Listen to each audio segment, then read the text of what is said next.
నిన్నటి రోజు మీరు శంభు అన్న నామం గురించి మనం తెలుసుకుని ఉన్నాం. శంభు అన్న నామం గురించి చెప్తూ మనస్సు శంభావయతి, మంచి భావములను కల్పించుకొనుట కొరకు, మంచి భావములు మనస్సులో కలుగుట కొరకు శంభునామాన్ని ప్రయత్నపూర్వకంగా పట్టుకొని భగవంతుని యొక్క అనుగ్రహము చేత మనం మనుష్య జన్మని సార్థకం చేసుకోవలసినటువంటి అవసరం గురించి నిన్నటి రోజున ప్రస్తావన చేసి ఉన్నాం. పినాకి అని పిలుస్తారు తర్వాతి నామంలో స్వామిని. ఈ పినాకి అన్న నామం చాలా చిత్రమైంది. ఎందుచేత నేను ఈ మాట అంటున్నానంటే, మీరు రామచంద్రమూర్తి యొక్క మూర్తిని చూస్తే ఆయన చేతిలో కోదండాన్ని పట్టుకుని ఉంటారు. అది ఆయన యొక్క అసలు ఆ కోదండాన్ని విడిచిపెట్టి కూర్చున్నటువంటి మూర్తి చాలా అరుదుగా ఉంటుంది. అసలు కోదండం చేతిలో లేకుండా ఎప్పుడూ ఉండదు. చేతిలో కోదండం పట్టుకున్నటువంటి పరమశివమూర్తి నాకు తెలిసి అక్కడ కనిపించదు. శంకరుడు కోదండం పట్టుకుని నిలబడినట్టుగా రథం మీద మీలో ఎవరైనా ఎప్పుడైనా ఎక్కడైనా ఒక ఫోటోని చూసి ఉన్నారా? చూసి ఉంటే సభకి తీసుకురండి, మేము సంతోషిస్తాం. అలా ఎప్పుడైనా చూశారా? అలా చూడడం కూడా కొంచెం కష్టం. ఎందుకంటే ఆయన పట్టుకునేటటువంటి ధనస్సు సామాన్యమైన ధనస్సు కాదు. మేరు పర్వతాన్ని ధనస్సుగా పట్టుకుంటారు.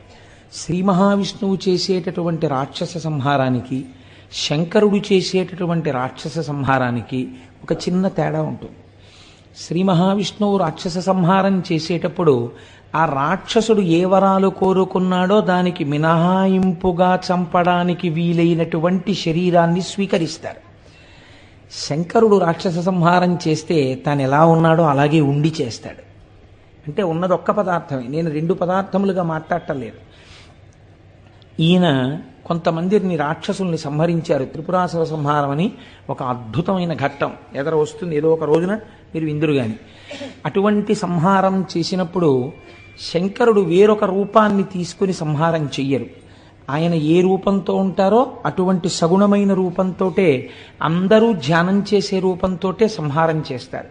కానీ శివుడు ధనస్సు పట్టుకున్నట్టుగా మూర్తిని సాధారణంగా ఎక్కడా ఎందుకు చూపించరు?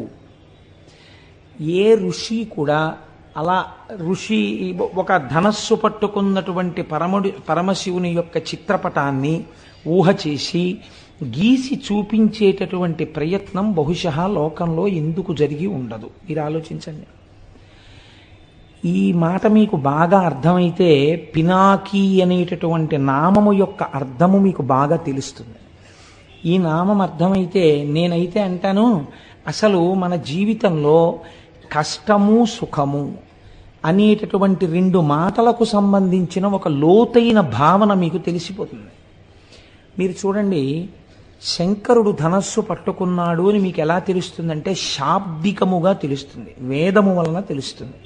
వేదమనగా యజుర్వేదములో శ్రీరుద్రం ఉంది మనకి, రుద్రాధ్యాయం. ఈ రుద్రాధ్యాయం ప్రారంభం చేస్తూనే ఒక మాట అంటుంది. ఏమంటుందంటే, నమస్తే రుద్రమన్యవ ఉతోత ఇషవే నమః, నమస్తే అస్తు ధన్వనే బాహుభ్యాముతతే నమః, యాతయిషు శివతమా శివం బభూవతే ధను, శివాశరవ్యాయాతవతయానో రుద్రమృడయా అని ప్రారంభం చేస్తుంది. ఆ తర్వాత అనువాకాలు పెడతాయనుకోండి. ఇది ప్రారంభం చేసినప్పుడు నమస్తే రుద్రమన్యవ ఉతోత ఇషవే నమః అంది ముందు. ఓ రుద్రుడా, రుద్రుడంటే అందాక శివుడే. ఓ రుద్రా, ఏమిటా కోపం మా మీద? అంత కోపంగా ఉన్నారేమిటి స్వామి? మీ కోపానికి నమస్కారం. నమస్తే రుద్రమన్యవ ఉతోత ఇషవే నమః, దీన్ని ఉభయతర నమస్కారం అంటారు. ముందు ఆ కోపం చూసి భయమేసి, నాన్నగారండి నాన్నగారండి నేనేం చేయలేదు నాన్నగారండి అని ముందు నాన్నగారండి వెనక నాన్నగారండి పెట్టి పిల్ల మాట్లాడితే నాన్నగారి దగ్గర తొందరగా ఎలాగోలా నాలుగు మాటలు నాన్నగారి దగ్గరికి వెళ్ళి నాన్నగారు నాన్నగారు నాన్నగారు నాన్నగారు అంటే, నాన్నగారు లేక లేక పుట్టిన ఒక్కగానొక్క ఆడపిల్ల అక్క పేరు పెట్టుకున్నానని గబాలన చల్లబడిపోయి అనవలసినంత గట్టిగా ఏమీ అనడన్న చమత్కారం తెలుసుకున్న పిల్ల తప్పు చేసినప్పుడు ముందు వెనక నాన్నగారు కలిపినట్టు భక్తులు శంకరుణ్ణి పిలిచినప్పుడు నమస్తే రుద్రమన్యువ ఉతోత ఇషవే నమః, ఈశ్వరా మీ కోపానికో నమస్కారం. ఇప్పుడు మీరు ఒకటి ఆలోచించండి, మీరు రుద్రాభిషేకం చేయడం మొదలు పెడుతూ ఏమంటున్నారు? ప్రసన్నుడైన మూర్తికి మీరు నమస్కారం చేయట్లేదు. మీ కోపానికో నమస్కారం అండి అంటే ఆయన కోపంగా ఉన్నారా లేరా? మీ కోపానికో నమస్కారం అంటే ఆయన శాంతంగా ఎందుకు ఉన్నారండి?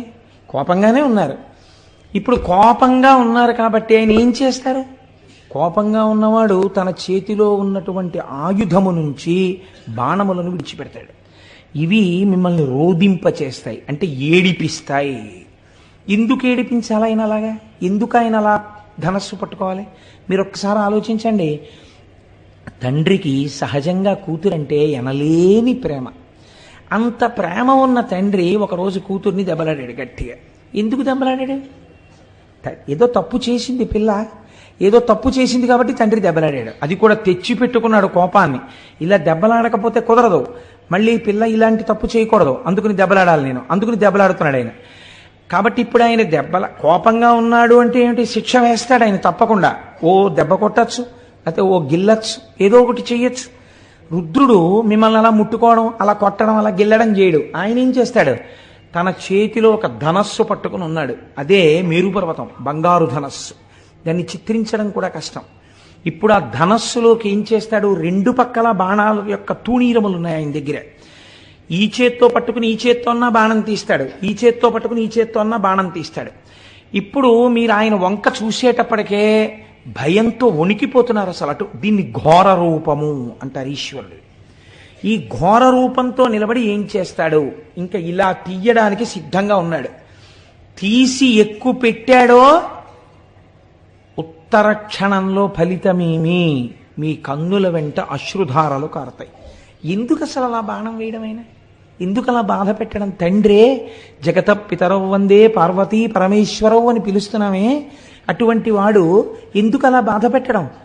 ఏం తండ్రి కూతురుని ఎందుకు బాధ పెట్టాడు? కూతురు ఎడిచేట్టు ఎందుకు మాట్లాడాడు? దిద్దడానికి. అలాగే మీరు చేసిన పాపము యొక్క ఫలితము ఉన్నది. మీరు ఏడిస్తే తప్ప, బాధపడితే తప్ప ఆ పాపం పోదు. కాబట్టి ఇప్పుడు ఏం చేయాలి? మిమ్మల్ని ఏడిపించాలి. ఏడిపించడానికి ఏం చేస్తున్నాడు? తీస్తున్నాడు ఆ బాణాలు. ప్రాజ్ఞత కలిగిన వాడు ఏం చేస్తాడంటే, ఈ శరీరంతో నేనున్నాను అంటే నేను పాపము చేశాను, పుణ్యము చేశాను. నిన్నటి రోజు మీకు చెప్పాను, మీరు ఈ శరీరంతో ఈ లోకంలో ఉన్నారంటే మీరు సుఖాన్ని దుఃఖాన్ని కూడా అనుభవిస్తారు. తప్పు చేసేశారు, ఆ విషయంలో సందేహం లేదు, కాబట్టి దుఃఖం అనుభవించాలి. అంత దుఃఖం నేను అనుభవించలేను. నేను పాపం చేశానన్న విషయంలో మాత్రం నీతో వాదించడానికి నేను సిద్ధంగా లేను. పాపము చేసి ఉన్నాను, కానీ నన్ను అంత ఏడిపించద్దు, నేను తట్టుకోలేను. నేనంత ఏడిస్తే ఏమవుతుందో తెలుసా? నీ పాదముల యందు విస్మృతి కలుగుతుంది. నేను ఆ ఏడుపులో ఉండిపోతాను. ఏదో బాధ కలుగుతుంది నా మనస్సుకి. ఆ బాధలో నేను ఉండడంలో కొంతకాలము నా జీవితంలో నీ పాదములకు దూరం అయిపోతాను. నిష్ఠతో నీ పాదములు పట్టుకోలేని స్థితి నాకు వచ్చేస్తుంది. కాబట్టి ఈశ్వర, మీ కోపానికో నమస్కారం. ఈశ్వర, మీ ధనస్సుకో నమస్కారం. ఈశ్వర, మీ బాణములకో నమస్కారం. మీరు ఏం చేస్తారో తెలుసా? యాత యశు శివతమా శివం బభూవతే ధను. మేము సంతోషించే బాణాలు వేయండి. సంతోషించే బాణాలు కూడా ఉంటాయండి. బాణం వేయడం అంటే దుఃఖం కలుగుతుంది, కానీ సంతోషపెట్టే బాణాలు, దుఃఖం పెట్టే బాణాలు అని రెండు బాణాలు ఉంటాయేంటి? అంటే ఇప్పుడు ఆయన ఏం చేస్తాడు? కొట్టేటప్పుడు ఇలా మొహం పెట్టి ఇలా కొట్టాడు అనుకోండి, ఏడవాలి. మంచి సంతోషంగా తండ్రి వచ్చి, శాబాష్ నాన్న, పొంగిపోతున్నాను రా నీలాంటి కూతుర్ని చూసుకుని కొట్టాడు వీపు మీద. ఇప్పుడు దెబ్బ తగిలింది, కానీ ఇప్పుడు ఆ చురుక్కు అనిపించట్లా కూతురికి. కళ్ళంబట ఇప్పుడు నీళ్ళు వచ్చాయి. నాన్నగారండి, మీరు నన్ను అన్ని మాటలు కోరినందుకు మీ మనసు పొంగిపోయేలా నేను 5 ఏళ్ళు సంగీతం నేర్చుకుని ఒక కీర్తన పాడానండి. మీ మనస్సు ఇవాళ రంజిల్లింది. నా జీవితానికి చాలంది కూతురు. ఇప్పుడు కొట్టాడు, అప్పుడు కొట్టాడు. ఇప్పుడు కొట్టినప్పుడు కళ్ళంబటి నీళ్ళు వచ్చాయి, అప్పుడు కొట్టినప్పుడు కళ్ళంబటి నీళ్ళు వచ్చాయి. ఈ కొట్టిన కళ్ళంబట నీళ్ళు ఏమున్నాయో అవి వచ్చేట్టు కొట్టు మమ్మల్ని అంటే అలా ఎలా చేస్తాం? మరి పుణ్యం ఏది? నాకు పుణ్యం లేదు కదా, ఆ పుణ్యం లేకుండా అలా నీకు సుఖం ఎలా ఇస్తాను అంటావేమో. నిన్నటి రోజున మహేశ్వర శబ్దానికి మేమేం చెప్పాం? నువ్వు సర్వస్వతంత్రుడు అని చెప్పాం. మేం చేసిన పుణ్యం ఏదీ లేకపోతే ఈ లోకంలో ఎందుకున్నాం? సుఖము దుఃఖము అనుభవించడానికి ఈ లోకంలోకి వచ్చాం. కాబట్టి ఏదో ఇంత పుణ్యం ఉందిగా మాకు. నువ్వు తలుచుకుంటే ఇంత పుణ్యాన్ని, అబ్బో ఎంత పుణ్యమో ఎంత పుణ్యమో ఎంత పుణ్యమో ఎంత పుణ్యం చేశాడో అని మమ్మల్ని పైకెత్తి మా జబ్బ చరిచేటంతటి వాణ్ణి చేసి నన్ను నీ భక్తుణ్ణి చేసుకుంటే ఎవరైనా అడ్డొచ్చారా? అలా చేసుకో, నన్ను నీ త్రోవలో పెట్టుకో. దీన్ని మార్చాడండి దూర్జటి. శ్రీశైలేషు భజింతునో యభవు కాంచీనాథు సేవింతునో కాశీవల్లభు కొల్వబోధను మహాకాళేషు పూజింతునో నా శీలంబణువైన మెరువణుచున్ రక్షింపవే నీ కృపా శ్రీ శృంగార విలాసహాసములచే శ్రీకాళహస్తీశ్వర అన్నాడు. ఇందులో ఉన్న యాత ఇష శివతమా శివం బభూవతే ధను శివాశరవ్యాయాతవతయానో రుద్రమృడయా. ఈ మంత్రాన్నే తీసుకున్నాడు ఆయన. కాబట్టి ఈశ్వర మమ్మల్ని అలా కృప చెయ్యండి. ఇప్పుడు ఈ ధనస్సుకి ఆ ధనస్సుకి మార్పు ఉందా లేదా? అది ఘోర రూపం, ఇది అఘోర రూపం. అంటే ఇప్పుడు ఆయన ప్రసన్నుడు, ఎంతో సంతోషంగా ఉన్నాడు.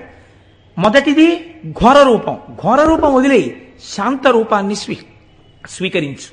మా పట్ల ప్రసన్నుడివి కావు తండ్రి అని అడుగుతాం. అసలు పినాకము అన్న శబ్దాన్ని మీ జీవితానికి అన్వయం చేసుకోవడానికి రుద్రం ప్రారంభం ఇలాగే మాట్లాడింది. ఇది అసలు ధనస్సు. ఈ ధనస్సుని మీరు అన్వయం చేసుకోవాలి జీవితంలోకి.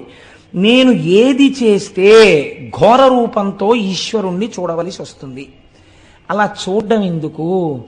నాన్నగారండి నిజమే తప్పైపోయింది నాన్నగారండి, అంత కోపంగా చూడకండి నాన్నగారండి, ఆ ధనస్సు పక్కన పెట్టేయండి, మళ్ళీ మీరు నన్ను పూర్వం చూసినట్టుగా ప్రసన్నంగా నన్ను చూడండి నాన్నగారండి అని చెప్పుకోవలసిన రోజు నీ జీవితంలో ఎందుకు రావాలి? అసలు ఎప్పుడూ నీ తండ్రి నిన్ను ఎలా చూశాడో అలా చూసేటట్టు నువ్వు ఎందుకు ఉండలేవు? ఇది నీకు అర్థమైతే నీ తండ్రిని ఎప్పుడూ శాంత రూపంతో చూడాలని నువ్వు అనుకుంటే ప్రతిరోజు రుద్రపారాయణం నువ్వు చేస్తే ఆయన చేతిలో అలా చూడవలసిన అవసరం నీకు కలగకూడదు. నువ్వు శాంతముగా ఉన్నటువంటి శివదర్శనాన్ని కోరుకున్న వాడవై ఉండాలి. ఇప్పుడు చూడండి ఆయన ఏం చేస్తున్నాడు ఈ రెండు ధనస్సులు పట్టుకుని. మీరు చాలా జాగ్రత్తగా ఆలోచించండి. శివతత్వం చాలా గంభీరంగా ఉంటుంది. ఒక దుఃఖాన్ని ఇచ్చాడు. పరమభక్తుడు అనుకోండి, ఆయన దుఃఖం రాలేదనుకోండి, అప్పుడు శివుడు కటాక్షించినట్లు అని మీరు అనుకుంటున్నారా? అలా ఏం ఉండదు. కటాక్షం అంటే ఎలా ఉంటుందో తెలుసా అండి? చేయవలసినటువంటి హాని చేస్తాడు, కానీ దాని వలన మీరు కంటికి మంటికి ఏకధారగా ఏడవలసిన అవసరం లేకుండా చేస్తాడు. ఇది గమ్మత్తుగా ఉంటుంది. ఎలా ఉంటుందంటే, ఒక పిల్లవాడు ఆడుకుంటూ పడిపోయాడు. వాడి కాలుకు 6 ఫ్రాక్చర్లు అయ్యాయి. చూసిన డాక్టర్ గారు అన్నారు, అసలు వీడి తల పగిలిపోవాలి ఇలా పడిపోతాయి అన్నారు. తల పగలకుండా కాలు విరగ్గొట్టు వదిలిపెట్టాడు. ఇప్పుడు అందులో ఏముంది? తండ్రి ఏడ్చాడా లేదా? అయ్యో వీడి కాలు విరిగిపోయింది కొడుక్కను 3 నెలలు ఏడిచాడు వాడు కట్టేసుకు పడుకుంటే. కానీ తలే పగిలిపోయి ఉంటే జీవితాంతం ఏడవాలి. అలా ఏడవలసిన అవసరం లేకుండా 3 నెలలు ఏడ్చేట్టుగా తీశాడు. ఎందుకు తీశాడు? రోజు ఇలా చెప్పుకున్నాడు కాబట్టి. శివాశరవ్యాయాతవతయానో రుద్రమృడయా అని చెప్పాడు. ఈశ్వర నేను తప్పకుండా తప్పు చేసి ఉంటాను, అందుకే ఈ ఉపాధిలో ఉన్నాను, కానీ ఘోరమైన శిక్ష నాకు వెయ్యకు, శిక్ష అనుభవిస్తాను. కానీ ఆ శిక్ష ఎలా ఉండాలంటే నీ పాదార విందముల యందు స్మృతిని పోగొట్టేటటువంటిది కాకూడదు. అటువంటి శిక్ష నాకు వెయ్యి అని అడిగాడు. ఇప్పుడు వాడు తట్టుకోగలిగినంత శిక్షని వేస్తాడు. అలా వేస్తే అంత శిక్ష ఎందుకు వేయలేదు అని మీరు నేను అడగలమా? ఆయన స్వతంత్రుడు, మహేశ్వరుడు. కాబట్టి ఇప్పుడు ఏమైంది? దీని వలన మీ పాపం పోయిందా లేదా? ఇప్పుడు మీరు కేవలము ఘోర రూపంతో ఈశ్వరుడు శిక్ష వేసిన తామసికుడు అని మీరు చెప్పకూడదు. ఎందుకు చెప్పకూడదు అంటే, ఈశ్వరుడు అలా మీకు శిక్ష వేసేయడం వల్ల మీ పాపం పోయింది. చెయ్యరానంత ఘోరమైన నేరాలు చేశాడండి. అన్ని నేరాలు చేసినా రాష్ట్రపతి క్షమాభిక్ష పెట్టారు. ఇప్పుడు ఆయన మామూలుగా అందరితో పాటు జీవనం చేసుకుంటూ బయట తిరుగుతున్నాడా? తిరగట్లేదా? తిరుగుతున్నాడు. కోర్టు ఆయనకి మరణశిక్ష వేసింది, రాష్ట్రపతి క్షమాభిక్ష పెట్టాడు. ఆయన శిక్ష అనుభవించేసినట్టేనా కాదా చేసిన నేరానికి? ఇంకా మళ్ళీ ఎప్పుడైనా పట్టుకెళ్ళిపోతారేమో అన్న భయం ఉంటుందా? ఉండదు. రాష్ట్రపతి ఉదారుడై పెట్టిన క్షమాభిక్ష చేత విడుదలైనటువంటి ఖైదీ ఎంత పాపం చేసినా కొట్టుకుపోయినట్టు ఎంత పాపం చేసిన వాడైనా ఈశ్వరుడి పాదములు పట్టుకున్నవాడైతే ఆయన పాదముల యందు విస్మృతి కలగవలసిన అవసరము లేని రీతిలో తప్పించి వాడు భరించగలిగినంత దుఃఖాన్ని మాత్రమే ఇచ్చి తప్పిస్తాడు. కాబట్టి మీకిప్పుడు శిక్ష వెయ్యడంలో కూడా ఆయన ఒక తండ్రి బిడ్డణ్ణి చూసుకున్నట్టు చూసి కొడతాడు. తండ్రి కొడతాడు కొడుకుని, కానీ చిన్న పిల్లవాడిని తండ్రి కొట్టడంలో ఎంత జాగ్రత్త తీసుకుని కొడతాడో తెలుసా అండి? వాడు నిలబడితే ఎక్కడ పడితే అక్కడ కొట్టడం, చెయ్యుంది కదా అని ఆ పిల్లాన్ని నెత్తి మీద అక్కడ ఏం కొట్టాడు తండ్రి, ఏది ఏది అని లంప మీద కొడతాడు, చెంప మీద. ఎందుకని? ఇక్కడ కొడితే పిల్లవాడికి ఏం ప్రమాదం రాదని. గూబ మీద కొట్టేశాడు అనుకోండి పిల్లవాడిని, ఈయనే పరిగెత్తాలి 15 రోజులు ఇంటెన్సివ్ కేర్ యూనిట్కి. అందుకని ఏ తండ్రి తన బిడ్డడి గూబ మీద కొట్టుకోడు. ఏ తండ్రి అయినా తన బిడ్డని రక్షించి శిక్షయందు రక్ష వేసేటప్పుడు చెంప మీద మాత్రమే కొడతాడు. అది కూడా దాటిపోయాడు అనుకోండి, తండ్రి కోపం అవధులు మీరిపోయేటట్టుగా కొడుకు చేస్తే అప్పుడేమో వాడి యొక్క తెంపరితనం చేత తండ్రి చెయ్యి గూబ మీద తగులుతుందేమో, కానీ ప్రయత్నపూర్వకంగా గూబ మీద కొడతానన్న తండ్రి ఉండడు. మీరు అలా ఉండాలని అనుకుంటే ఆయన తండ్రిగా ఉండడానికి ఎప్పుడూ సిద్ధంగా ఉన్నాడు. కాబట్టి ఈశ్వర, మేం పాపం చేశాం, మీరు ఈ ధనస్సుతో మాకు కనపడద్దు, మీరు ప్రసన్నమూర్తి అయి కనపడండి. ఇప్పుడు మీరు చూడండి, శిక్ష వెయ్యడంలో కూడా ఔదార్యం ఉన్నదా లేదా? ఉన్నదనే కదా మీరు ఒప్పుకోవాలి. అసలు సనాతన ధర్మం మనకున్న చాలా గొప్పతనం ఏమిటో తెలుసా అండి? మీరు చేసే పాపానికి ఫలితం ఇచ్చేవాడు ఒకడు మిమ్మల్ని భయపెట్టడానికి, మీ భయం తీయడానికి ఒకడు, ఇద్దరు ఉండరు. భయకృత్ భయనాశన, భయాన్ని సృష్టించేవాడు పరమాత్మే, భయాన్ని తీసేసేవాడు పరమాత్మే. ఇది సనాతన ధర్మమునందున్నటువంటి జీవధార. మీరు చాలా జాగ్రత్తగా చూడండి. మీకు కష్టం వచ్చిందనుకోండి, ఎవరిచ్చారండి మీకు ఈ కష్టం అని అడిగారు అనుకోండి, ఎవరిచ్చారు? భగవంతుడే ఇచ్చాడు. మీకు ఈ కష్టం తప్పిందనుకోండి, ఎవరిచ్చారు? ఈశ్వరుడే ఇచ్చాడు. ఆ కష్టాన్ని కాలంలో మీరు మర్చిపోయేటట్టుగా చేసిన కాలస్వరూపుడెవడు? ఈశ్వరుడే. గురుస్వరూపి అయి మళ్ళీ వచ్చి మీ మనస్సుకి వచ్చిన గాయాన్ని మాన్పించి మిమ్మల్ని యథామార్గమునందు మళ్ళీ తిప్పినవాడెవరు? ఈశ్వరుడే. కాబట్టి ఈశ్వరుడు యొక్క కారుణ్యమునకు అంతు లేదు. కాబట్టి ఇప్పుడు శాస్త్రం అంది, ఆయన పట్టుకున్న ధనస్సు శిక్ష వేస్తోందా రక్ష చేస్తోందా? శిక్ష అన్న మాటే లేదు, రక్షణే ఉన్నది. నీ పాప ఫలితాన్ని అంత తేలికగా తీస్తున్నాడు ఆయన. లేకపోతే ఈ పాపం అంతా ఉండిపోతే నువ్వు ఎంత ప్రమాదకరమైన స్థితికి వెళ్ళాలి. అలా ఉండకుండా తీసేస్తున్నాడు. మీరు చూడండి, నేను ఇలా చెప్పానని మీరు అనుకోకండి. రేపు మీరు సుబ్రహ్మణ్యేశ్వర స్వామి ఉత్సవంలో చదువుతారు, వింటారు సుబ్రహ్మణ్యేశ్వర స్వామి చరిత్రని. ఈసారి విస్తృతంగా ఒక 3-4 రోజులు చెప్పాలి అని నేను అనుకుంటున్నాను. ఆ తర్వాత ఈశ్వరీచ్ఛ. సుబ్రహ్మణ్యేశ్వర స్వామి వారి కావిడి ఎత్తడానికి మామూలు కావిడి పనికిరాదు. సుబ్రహ్మణ్యుడికి ఎత్తేటటువంటి కావిడి ప్రత్యేకమైన కావిడి ఉంటుంది. ఇప్పుడు మీకు చూపించిన కావిడి తెప్పించడానికి మేము విశ్వ ప్రయత్నం చేస్తూ ఎలా తెప్పించాలో తెలియకుండా ఉండిపోయిన స్థితిలో నాకు తెలుసు, గోపాలకృష్ణ గారికి తెలుసు, దొరగారికి తెలుసు, మాకు ముగ్గురికే తెలుసు. సుబ్రహ్మణ్యేశ్వరుడే ఒక రూపంలో వచ్చి ఆ సమస్యని పరిష్కరించాడు. పరిష్కరించి ఇవాళ మీకు అందరికీ ఆ కావిడి ఎందుకు చూపించామో తెలుసా అండి? అందుకే చూపించమని చెప్పాను నేను. ఆ కావిడి, ఆ కావిడి పట్టుకోవాలి. సుబ్రహ్మణ్యుడు వరం ఇచ్చాడు. ఎవరు ఆ కావిడిని ఇలా పట్టుకుని దానికి పాలకుండ పెట్టి పట్టుకుని వస్తారో వాళ్ళకి ఆచంద్ర తారార్కము వంశమాగకుండా నేను చూస్తానని వరం ఇచ్చాడు. ఆ ఘట్టాన్ని మీకు నేను చూపిస్తాను. సుబ్రహ్మణ్యేశ్వర స్వామి చరిత్ర చెప్పినప్పుడు ఈశ్వరుడు కారుణికుడు. నాగదోషం ఉంటే, సర్పదోషం ఉంటే సంతానమునకు ప్రతిబంధకం వస్తుంది. అదే ఈశ్వరుడు ఆ ప్రతిబంధకమునకు విరుగుడు చెప్పాడు. ఇలా కావిడి పట్టుకుని రా భుజం మీద, చాలు నీకు ఆ దోషాన్ని తీసేస్తాను. ఎప్పుడు?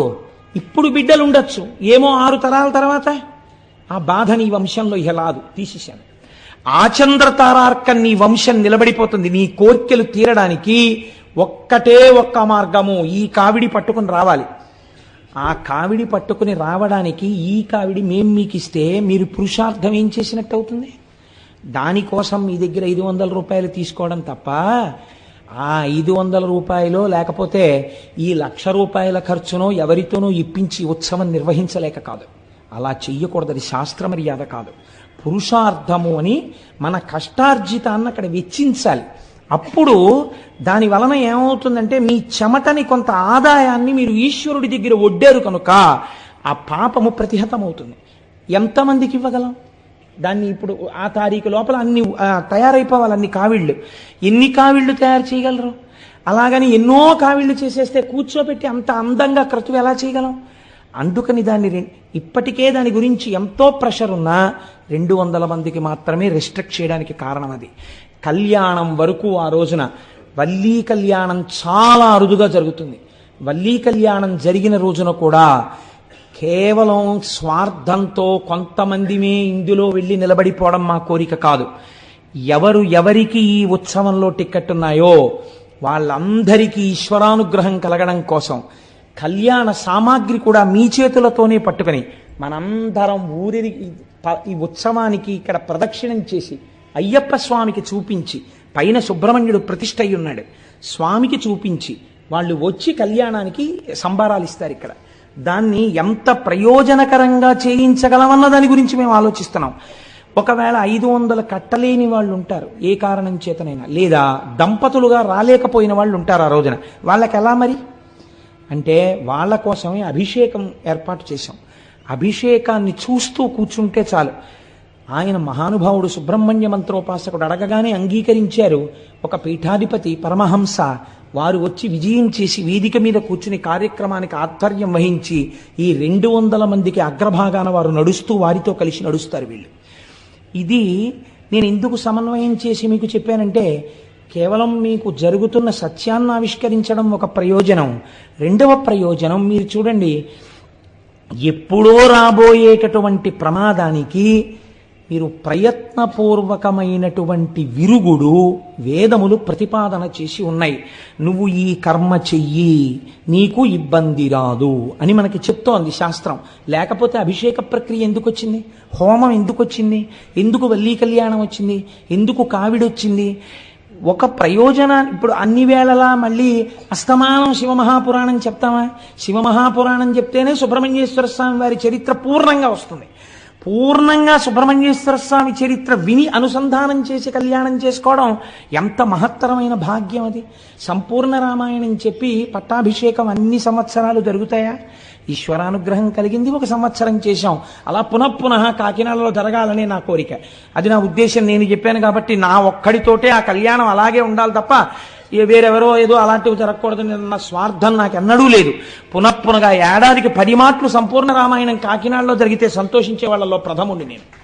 కాబట్టి మీరు చూడండి, శాస్త్రం అంది అందుచేత పాతి జగదిది పినాకం అంది. ఇక్కడ చెప్పింది వ్యుత్పత్తి. ఇప్పుడు ఈ ధనస్సు ఏం చేస్తోంది? ఈ ధనస్సు మీకు ఘోర రూపముతో పాప ఫలితమునిచ్చినా అఘోర రూపముతో సుఖమునిచ్చినా అది చేస్తున్నది మీ యొక్క రక్షణయే. కనుక లోకములను రక్షించగలిగినటువంటి ధనస్సు. ఆ ధనస్సు దేన్ని రక్షిస్తుంది? ఒక్కరిని, ఇద్దరిని, ముగ్గురిని కాదు. ఎన్ని కోట్ల మంది ఉన్నారో, ఎన్ని బ్రహ్మాండాలున్నాయో, ఇన్ని బ్రహ్మాండములనన్నింటినీ, ఇన్ని జీవుల్ని రక్షించగలిగినటువంటి ధనస్సు ఆయన చేతి యందున్న ధనస్సు. అందుకే రుద్రం ఆ ధనస్సుని అంత స్తోత్రం చేసింది. అటువంటి ధనస్సు కలిగిన వాడా ఓ రుద్రుడా, ఆ నీ చేతిలో ఉన్నది పినాకము. అయితే మీరు ఇక్కడ ఒక్క విషయం ఆలోచించండి. ఆ పిలిచేటప్పుడు మహేశ్వర శబ్దాన్ని కానీ శివ శబ్దాన్ని కానీ తిన్నగా ప్రయోగించకుండా నమస్తే రుద్ర అంటూ రుద్ర శబ్దంతో ఎందుకు ప్రారంభం చెయ్యాలి ధనస్సుని? ధనస్సుకి రుద్ర శబ్దానికి ఏమైనా దగ్గర సంబంధం ఉందా? లేకపోతే రుద్ర సంబంధంతో ధనస్సుని ఎందుకు అన్వయం చేసింది వేదం? వేదం అంటే ఎదుర్వేదం అండి. ఎదుర్వేదమే రుద్రాధ్యాయం. అంటే రోదయతి సర్వమంతకాలే ఇది రుద్ర. రుద్రుడనగా ఎవరు?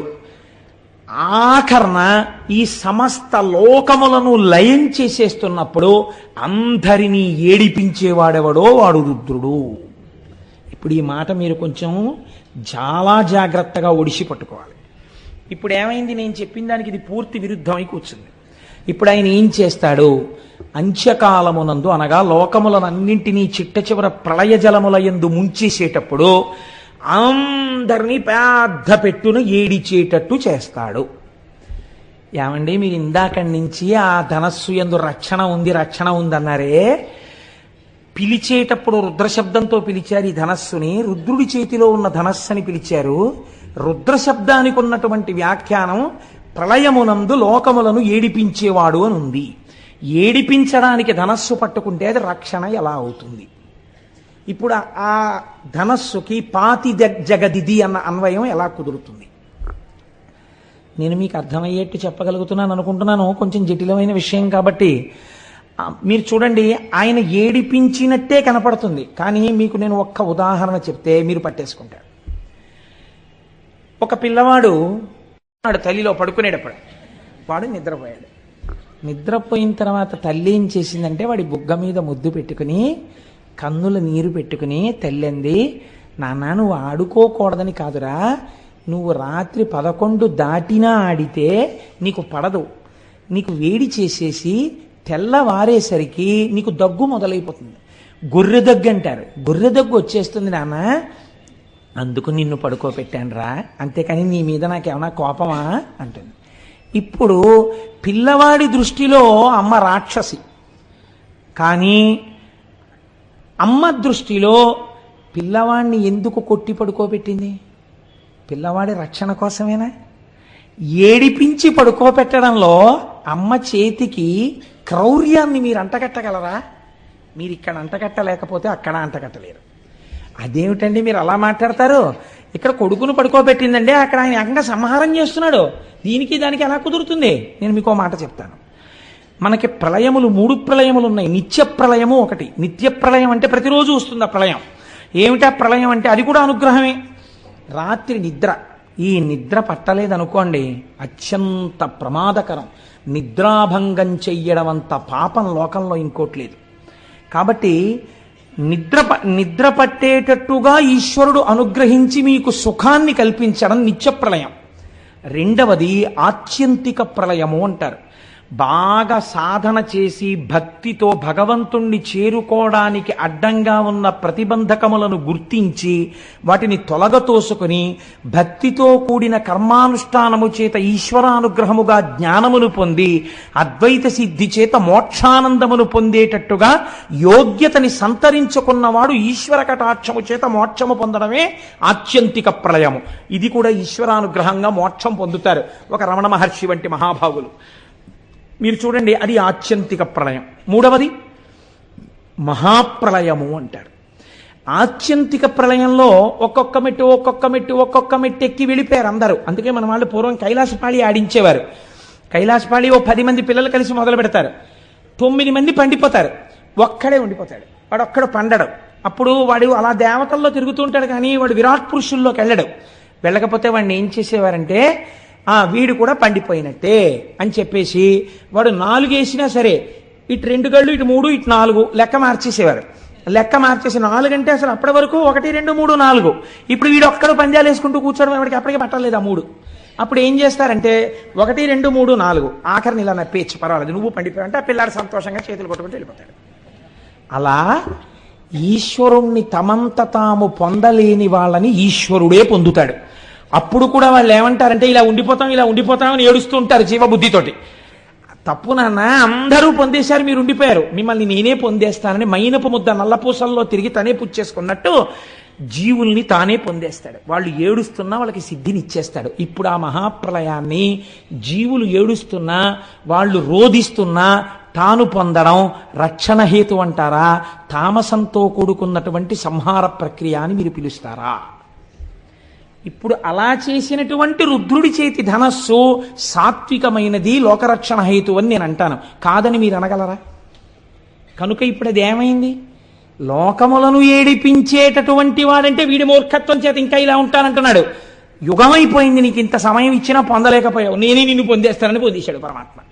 అది కూడా ఆయన యొక్క అనుగ్రహము. కాబట్టి ఇప్పుడు ఏమైంది? రోదయతి సర్వమంతకాలే ఇతి రుద్రః రుత్యా ధర్మానవ లోకయతి ప్రాపయతీతివా రుద్రః. ఇది ఒక చిత్రమైనటువంటి మాట. వేదము శబ్ద ప్రమాణమై మనకి ధర్మాన్ని బోధ చేస్తోంది. వేదం అంతా ఏం బోధ చేస్తుంది అంటే ధర్మమే. అందుకే వేదము మారితే దేనిగా మారింది అంటే రామాయణంలో చెప్పారు. వేద వేద్యే పరే పుంసీ జాతే దశరథాత్మజే వేద ప్రచేత సాదాసీత్ సాక్షాత్ రామాయణాత్మన. వేదము ధర్మమే కాబట్టి వేదము రాశీభూతమైనటువంటి ధర్మాన్ని నేర్పే కావ్యముగా రామాయణంగా వచ్చింది. ధర్మమే రాశీభూతమైనటువంటి భగవానుడు రామో విగ్రహవాన్ ధర్మగా రాముడిగా వచ్చాడు. ఇప్పుడు వేదం మీకేం చెప్తుంది? ధర్మమే చెప్తుంది. నువ్వు ఇలా ఉండు, ఇలా ఉండు, ఇలా ప్రవర్తించు, ఇలా ప్రవర్తించు, ఇలా ప్రవర్తించు, ఇదే మాట చెప్తుంటుంది వేదం. ఈ ధర్మాన్ని ఎలా చెప్తుంది వేదం అంటే మీకు సూక్ష్మంగా ఒక మాట చెప్తారు. పెద్దలు ఏమంటారంటే, అంటే ఇప్పుడంటే లోకంలో కొంచెం ఆ మాటలు లుప్తమైపోతున్నాయి. పూర్వకాలంలో పెద్దలు ఎవరి దగ్గరికైనా మనం వెడితే, నాయన నీ ఇష్టాపూర్తములు జరుగుచున్నవా అని అడిగేవారు.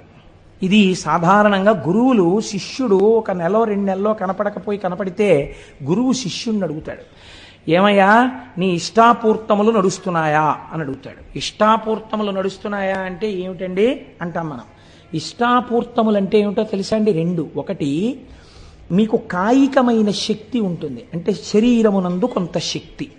ఈ శక్తితో ఏం చెయ్యమని శాస్త్రం చెప్పిందంటే మీరు ఈశ్వర సేవ చెయ్యమని చెప్పింది. నేను ఆర్టీసీలో పనిచేసే ఒక గౌరవప్రదమైన ఉద్యోగి వెంకటనగర్ శివాలయంలో చీపురు పట్టుకు తుడుస్తూ ఉంటారు, నేను చూస్తూ ఉంటాను. అప్పర్ చేసేవారు. ఇది మీకు ఎదర శివమహాపురాణంలో వస్తుంది, పెరియ పురాణంలోంచి. మీ శరీరములో ఉన్న బలం బతికున్న దగ్గర నుంచి చచ్చిపోయే వరకు నా వాళ్ళనుకున్న మీ వాళ్ళ కోసమే కాదు, ఏదో ఒక సేవకు ఉపయోగపడాలి. ఈశ్వరుడి యొక్క వాహనం వెళ్ళిపోతుంటే మీరు వెళ్ళి అడగాలి. వాళ్ళు చీ అన్నా పర్వాలేదు, అయ్యా ఒక్కసారి వహిస్తానని అడగాలి. వాళ్ళు ఇస్తే వెంటనే భుజాన్ని పట్టాలి. శరీరము దానికి ఉపయోగపడాలి. మీరు ఎక్కడికైనా వెడితే ఓసారి దేవాలయాన్ని తుడవాలి. మీరు ఎదర భస్మం గురించి చెప్పినప్పుడు బ్రహ్మోత్తరఖండంలో విందురు కానీ, స్కాంద పురాణం బ్రహ్మోత్తరఖండంలోంచి అనుసంధానం చేస్తాను, అక్కడ విందురు కానీ. ఎందుకంటే పేరుకి శివమహాపురాణం అంటున్నాను కానీ నేను శివాష్టోత్తరం, పెరియ పురాణం, శివమహాపురాణం ఎన్నింటినో అనుసంధానం చేస్తున్నాను. మళ్ళీ ఇందులో తెలుగులో చేయబడినటువంటి సాధికారికమైనటువంటి శివమహాపురాణాన్ని కొంత సమన్వయం చేస్తున్నాను. కాబట్టి అంటే ఇదంతా నా ప్రజ్ఞాన్ని నేను చెప్పట్లేదు, అదొక ఈశ్వరానుగ్రహం అని చెప్తున్నాను. మీ వంటి పెద్దలు కూర్చోవడం వల్ల ఈశ్వరుడు నాతో పలికించుంటుంటాడు. కాబట్టి ఇష్టాపూర్తములు అంటే మీ కాయికమైన శక్తిని ఈశ్వరుడి కొరకు ఉపయోగించుట. మీరు కొంత ద్రవ్యాన్ని ఆర్జించారు. ఈ ద్రవ్యాన్ని ఆర్జించినప్పుడు ఈ ద్రవ్యంలో కొంత భాగాన్ని మీ శక్తి మేరకు ఈశ్వరార్చనలో మీరు ఉపయోగించి తీరాలి. లేకపోతే ఉత్తరగతులు ఎక్కడి నుంచి వస్తాయి? మీరు మీ సంసారం కోసం ఖర్చు పెట్టింది 0, మీకే ఫలితాన్ని ఇవ్వదు.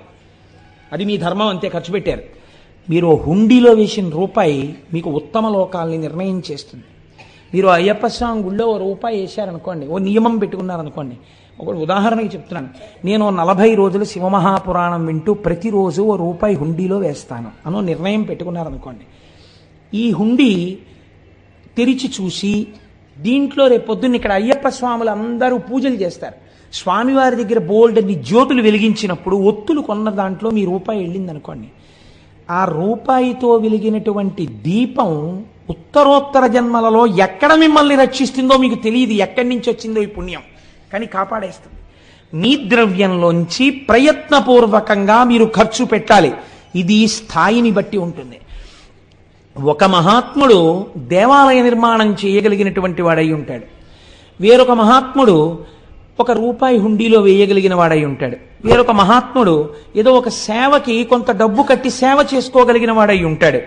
దీన్ని ఇష్ట అంటారు. అంటే ద్రవ్యమును, కాయికమైనటువంటి శక్తిని ఈశ్వరుని యొక్క అనుగ్రహము కొరకు వెచ్చించుట.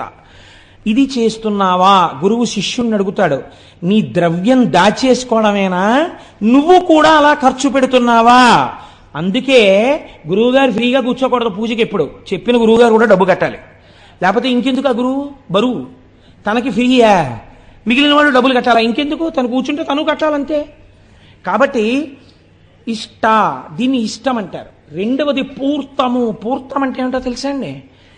మీకు అటువంటి అర్హత శరీరములో ఈయబడితే ప్రయత్నపూర్వకంగా మీరు ఒక చోట కూర్చుని, అయ్యా నేను హవిస్సు వేస్తానండి అగ్నిహోత్రంలో అని అడగాలి, నేను ఒక సమిధ వేస్తానండి అని అడగాలి. నేను చూపించాను, నాతో కామకోటి పీఠానికి వచ్చిన వాళ్ళకి నేను చూపించాను, చూడండి శివుడికి అర్చన జరుగుతుంటే సాయంకాలం జరగబోయే అర్చనకి అక్కడ ఒక బ్రహ్మచారి కూర్చుని అన్ని దళాలకి మూడాకులు ఉండేటట్టుగా జాగ్రత్తగా దళాల్ని కత్తిరించి ఓ పళ్ళెంలో పెడుతున్నాడు. అదొక సేవ. అలా మీరు ఒక అగ్ని కార్యం చెయ్యాలి, మీరు ఒక హోమం చెయ్యాలి. రేపు సుబ్రహ్మణ్య హోమం జరుగుతుంది. మీకు చెయ్యడం చేత కాకపోవచ్చు, మీ ద్రవ్యం వేసి మీరు ఆచార్యముఖేనా అని కూర్చోవాలి. కూర్చుంటే ఇప్పుడు ఆచార్యులు చేస్తారు, కానీ ఎవరికి ఆ ఫలితం? మీకే. అప్లికేషన్ రాసిన వాడు ఎవరైనా సంతకం పెట్టిన వాడికే చెక్ వస్తుంది. అలా ఫలితం మీకే వస్తుంది. కాబట్టి పూర్తము ఈ రెండు మీరు చేసి తీరాలి. ఇది పరమధర్మము మనుష్య జన్మకి. ఈ రెండూ చేయకపోతే మీ ధర్మాన్ని మీరు విస్మరించినట్టు. డబ్బు దేనికి? దాచుకోవడానికి. శక్తి దేనికి? ఇంట్లో వాడుకోవడానికి. ఇంకా ఎక్కువైపోయి డాక్టర్ గారు చాలా ఎక్కువైపోతోంది నీలో శక్తి అంటే మార్నింగ్ వాక్ ప్రయత్నపూర్వకంగా రోడ్ల మీద బడి తిరిగి తగ్గించుకోవడానికి. అంటే నేను తిరిగే వాళ్ళందరినీ తప్పు పట్టట్లేదు, వాళ్ళు మహాత్ములై ఉండి ఉండవచ్చు. వాళ్ళని నేను ఒకవేళ వాళ్ళు ఏమో ఎటువంటి భావనతో చేస్తున్నారో అది నేను తప్పు పట్టి మాట్లాడటలేదు. కనుక ఇష్టాపూర్తములు ఈ రెండూ చేయవలెను. ఈ రెండూ ధర్మ మార్గము వైపుకి మీ మనస్సుని శరీరాన్ని తిప్పుకోవడానికి మీరు ఉపయోగించుకుంటారు. It is a self check. మీకు మీరు నా దగ్గర ఇంతుంది, ఒకవేళ గభాలన డాక్టర్ గారి దగ్గరికి వెళ్ళి ఒక 1000 రూపాయలు ఖర్చు పెట్టవలసి వస్తే నేను పెడతానా పెట్టనా? పెట్టగలను. ఏం భగవంతుడి పేరు చెప్పేటప్పటికి ఎందుకు వెనకంజ వేస్తున్నానో కాబట్టి నేను పెడతాను. మీకు మీరే న్యాయమూర్తి. ఇది శాస్త్రం అంది ఇష్టాపూర్తములు. అలాగే మాట్లాడింది గురువు, అంతకన్నా మాట్లాడు. ఇష్టాపూర్తములను చేస్తున్నావా అని అడుగుతారు. ఈ రెండు చెయ్యడం వల్ల మీరు సోపానములను ఎక్కుతారు. దీన్నేనండి సంగీతంలో నాదోపాసన అని పిలిచారు. దీన్ని రాగాల ఆరోహణ అవరోహణైనది అంటారు. దేని వల్ల కింద పడ్డావో దాంతోనే పట్టుకుని పైకెక్కాలి. ఆ సరిగమ పదనిసలతోటే పైకెక్కుతారు, కిందకి దిగుతారు. నాదోపాసన చేస్తారు. వాళ్ళు నాదోపాసన చేసి వాళ్ళు అదే సిద్ధిని పొందుతారు. కాబట్టి మనకి ఎటువైపు నుంచి వచ్చిన శాస్త్రం దాన్ని నేర్పింది, భగవంతుడి వైపుకి వెళ్ళడాన్ని నేర్పింది. కనుక చూడండి, ఇప్పుడు వైదికమైనటువంటి మార్గంలో ఈ ప్రయత్నంలో తల్లి యందు పెద్ద బాధ్యత పెట్టింది శాస్త్రం. ఈ ధర్మం అన్నది అసలు ఎక్కడ ప్రారంభం అవ్వాలి అని అడిగింది. అడిగితే తల్లి దగ్గరే ప్రారంభము. ఎందుకో తెలుసా అండి? నేను ఈ మాట ఎందుకు చెప్తున్నానో మీరు ఈ శ్లోకాన్ని అవధరించండి, మీకే అర్థమవుతుంది. శైశవేభ్యస్త విద్యానాం, చిన్నతనంలో శైశవంలో భగవంతుడన్నవాడొకడున్నాడన్న పూనిక పిల్లల యందు ఏర్పడేటట్టుగా విద్యాభ్యాసము జరిగి తీరవలెను. ఇది స్కూల్లో చెప్పరు ఇవాళ. వాళ్ళకి సిలబస్సు, పెద్ద బ్యాగు, ఓ పెద్ద ఏదో వాళ్ళ స్కూల్కి వీడు అడ్వర్టైజ్మెంట్కు పనికొచ్చే వస్తువుల ఓ బ్యాడ్జీ పెట్టుకు తిరగాలి. ఎన్ని దిక్కుమాల అలంకారాలు చేసుకోవాలో ఓ స్కూల్కి వెళ్ళాలంటే. ఇవి వాళ్ళు నేర్పేది. మీరేం నేర్పాలి? మీరు పునరావృత్తి రహిత శాశ్వత శివ సాయుధ్య స్థితికి కావలసిన విద్య ఇంట్లో నేర్పాలి. అమ్మ చెప్పిన మాట బిడ్డడికి నాటుకున్నట్టు ఎవరు చెప్పినది నాటదు. మీరు జ్ఞాపకం పెట్టుకోండి. ఉపమన్యు ఆఖ్యానం ఇదే, ఎదరశివ మహాపురాణంలో వస్తుంది. అమ్మ ఒక మాట చెప్పింది అనుకోండి, వాడు బయటికి వెళ్ళి అంటాడు మా అమ్మ చెప్పింది ఇది నిజం అంటాడు వాడు.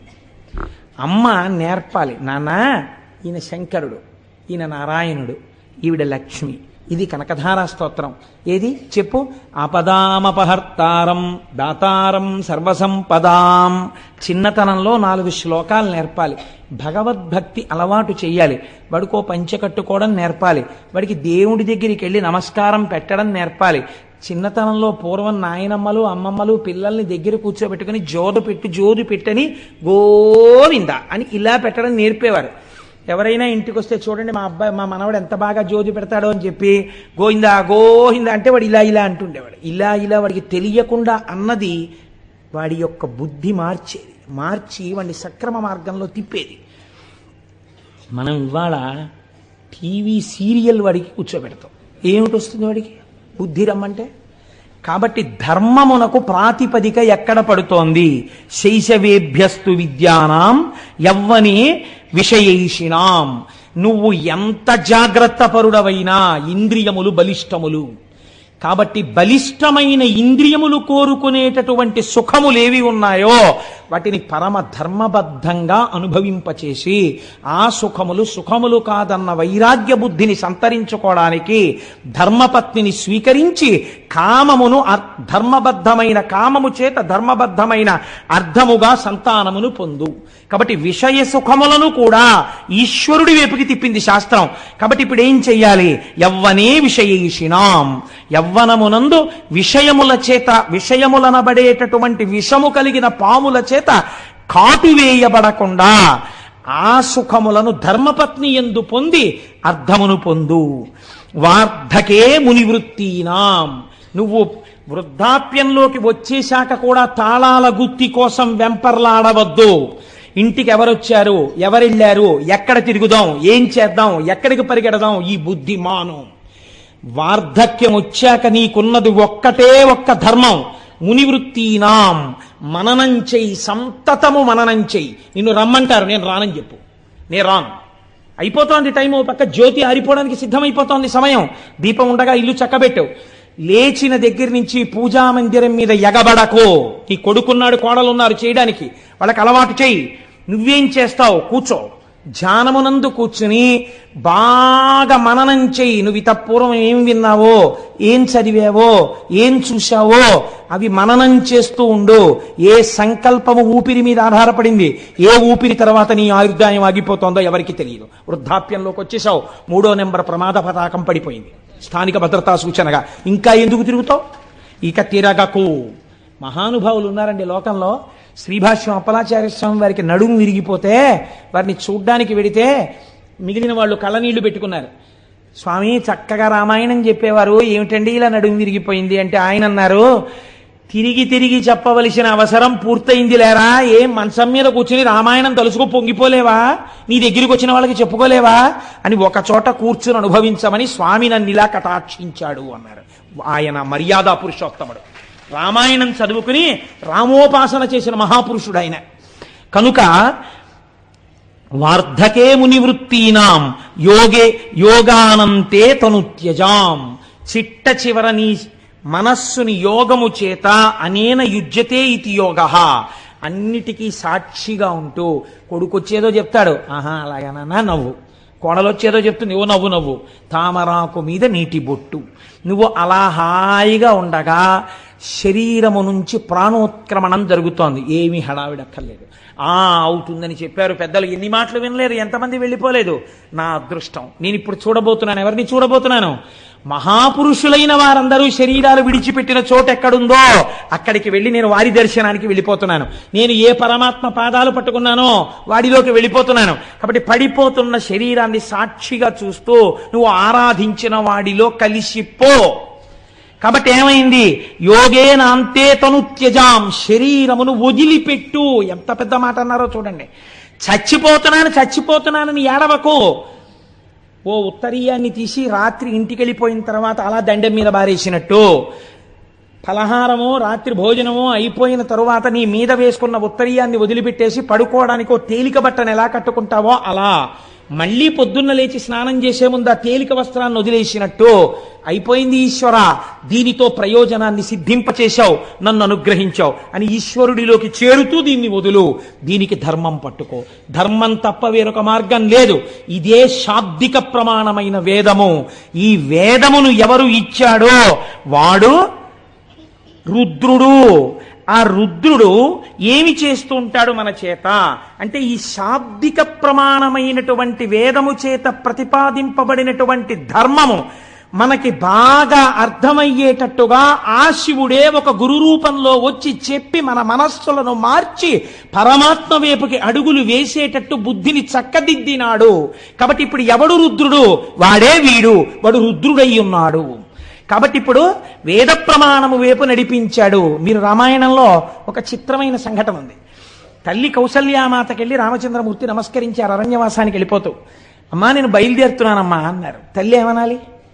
నాన్న లౌకికంగా పెట్టిందనుకోండి రక్ష ఆవిడ అంది, లక్ష్మణుడు వచ్చి తిరగబడవాయా దశరథ మహారాజు మీద చంపేస్తానంటే నువ్వు ఒప్పుకోలేదు, ధర్మం పట్టుకున్నావు. నాకు తెలిసి రామా, ఇది ఒక తల్లి నేర్పవలసిన మాట. ఒక తల్లి కొడుకు గురించి ఈ మాట అన్ననాడు పొంగిపోయిన మాట. ఒక తల్లి ఏ లోకంలో ఉన్నా ఎప్పుడు సంతోషిస్తుందో తెలుసా అండి? ఏ తల్లి కన్న బిడ్డడవోనయ్యా, నిజంగా ఇంత గొప్పగా ప్రవర్తిస్తున్నావు, ఎంతమందిని సంతోషపెడుతున్నావయ్యా అన్ననాడు ఆ తల్లి సంతోషిస్తుంది. ఏ లోకంలో ఉన్నా మృత్యుబాధను అనుభవించి నేను వీడిని ప్రసవించినందుకు వీడు నా పేరు నిలబెట్టాడని నా కన్న కడుపు సార్థకమైందంటుంది. కౌసల్యా లోకభర్తారం సుషుభేయం మనస్వినీతం మమార్థం సుఖం పృచ్ఛా శిరసా చాభివాదయా అంది సీతమ్మ తల్లి సుందరకాండలో. అందరూ తల్లులు బిడ్డల్ని కన్నారు వాళ్ళ కోసం. మా అత్త కౌసల్య అలా కన్లా, లోక కళ్యాణాన్ని తీసుకురాగలిగిన రామచంద్రమూర్తిని కంది. అటువంటి బిడ్డని కన్న మా అత్త కడుపుకి నమస్కారం అని చెప్పింది. అందుకని తల్లికి తెలుసు రామచంద్రమూర్తి ఎంత ధర్మం పట్టుకుంటాడో. ఆవిడంది బయలుదేరుతుంటే, నాన్న సవై రాఘవ శార్దూల ధర్మస్వామభిరక్షతు, నువ్వు ఇంతకాలము ఏ ధర్మమును పట్టుకోవడం వల్ల నీ జీవితంలో వైక్లభ్యం లేకుండా కొన్ని కోట్ల మందికి సుఖములయందు కాని దుఃఖములయందు కాని ఆదర్శమూర్తి అయిన మర్యాదా పురుషోత్తముడు రామచంద్రమూర్తి అన్న కీర్తి గణించి యశస్వి అయి ఇంతమందికి పాఠం నీ నడువడి చేత నేర్పావో, ఆ ధర్మము నుండి నీ మనస్సు మళ్ళకుండుగాక, నీవు అనుష్ఠించిన ధర్మము నిన్ను కాపాడుగాక. నాన్న నువ్వు ధర్మము తప్పకో, ఆ ధర్మము నిన్ను కాపాడుతుంది. ఇది నేను నీకు చేస్తున్న ఆశీర్వచనం అంది కౌసల్య. రామాయణం నేర్పింది మనకి బిడ్డలకి తల్లి ఏం నేర్పాలో. కనుక ఈ ధర్మము వేపుకి మనస్సు నడిచేటట్టు చెయ్యగలిగిన వాడెవడో, శాబ్దిక ప్రమాణమైన వేదములోనున్న ప్రమాణమును నేర్పి మన మనస్సులను మార్చిన వాడెవడో వాడు రుద్రుడు. వాడి చేత పట్టుకున్న పినాకమది, దాని వింటి నారి శబ్దములే వేదములు. కాబట్టి ఇప్పుడు ఆ శాబ్దిక ప్రమాణములే వేదములు. ఆ వేదము మనల్ని ధర్మ మార్గంలో నడిపించడానికి వచ్చింది. ఆశ నీ ప్రయత్నం అక్కర్లేదు, వెంబడబడి తిరుగుతుందండి ఆశ. మిమ్మల్ని ఎలా పట్టుకులాగి, అందుకే ఆశా పాశము అన్నారు దాన్ని. తాడేసి లాగేసినట్టు లాగేస్తుంది ముందుకు వెళ్లకుండా. ఆశ ఎంత దారుణంగా ఉంటుందో ప్రమాచార్య స్వామి మాట చెప్తుండేవారు. ఒక దరిద్రుడికి మామిడి పండు తినాలనిపించింది. ఎంత చిత్రంగా ఉంటాయో చూడండి. ఆఖరికి రాక రాక మామిడి పళ్ళ సీజన్ వచ్చింది. ఎవడిస్తాడు వాడికి మామిడి పండు? ఎవడో ఒక మహానుభావుడు చూసి, అయ్యో పాపం వీడికి మామిడి పండు తినాలని ఇలా ఉంది, ఎప్పుడు మామిడి పళ్ళు అందరూ తినే చోటుకి వెళ్ళి కూర్చుని అలా చూస్తూ ఉంటాడు, చొంగ కారుస్తూ ఉంటాడు. ఓ పెద్ద మామిడి పండు ఇచ్చాడు. ఇప్పుడు ఆయన ఆ మామిడి పండుని చేతితో పట్టుకుని పెద్ద ఆలోచన చేశాడు. అంటే మనుష్యులకి సహజంగా ఎలా ఉంటుందో చూడండి ప్రకృతి. నాకు దొరక్క దొరికింది మామిడి పండు. ఇంటి దగ్గర భార్య ఉంది, 2 బిడ్డలు ఉన్నారు. భార్యకి 2 బిడ్డలకి నాకు నలుగురికి కలిపి ఒక్క మామిడి పండు తినడానికి సరిపోదు. పోన్లే పంచుకు తిందామంటే ఇంతంత ముక్కలు వస్తాయి.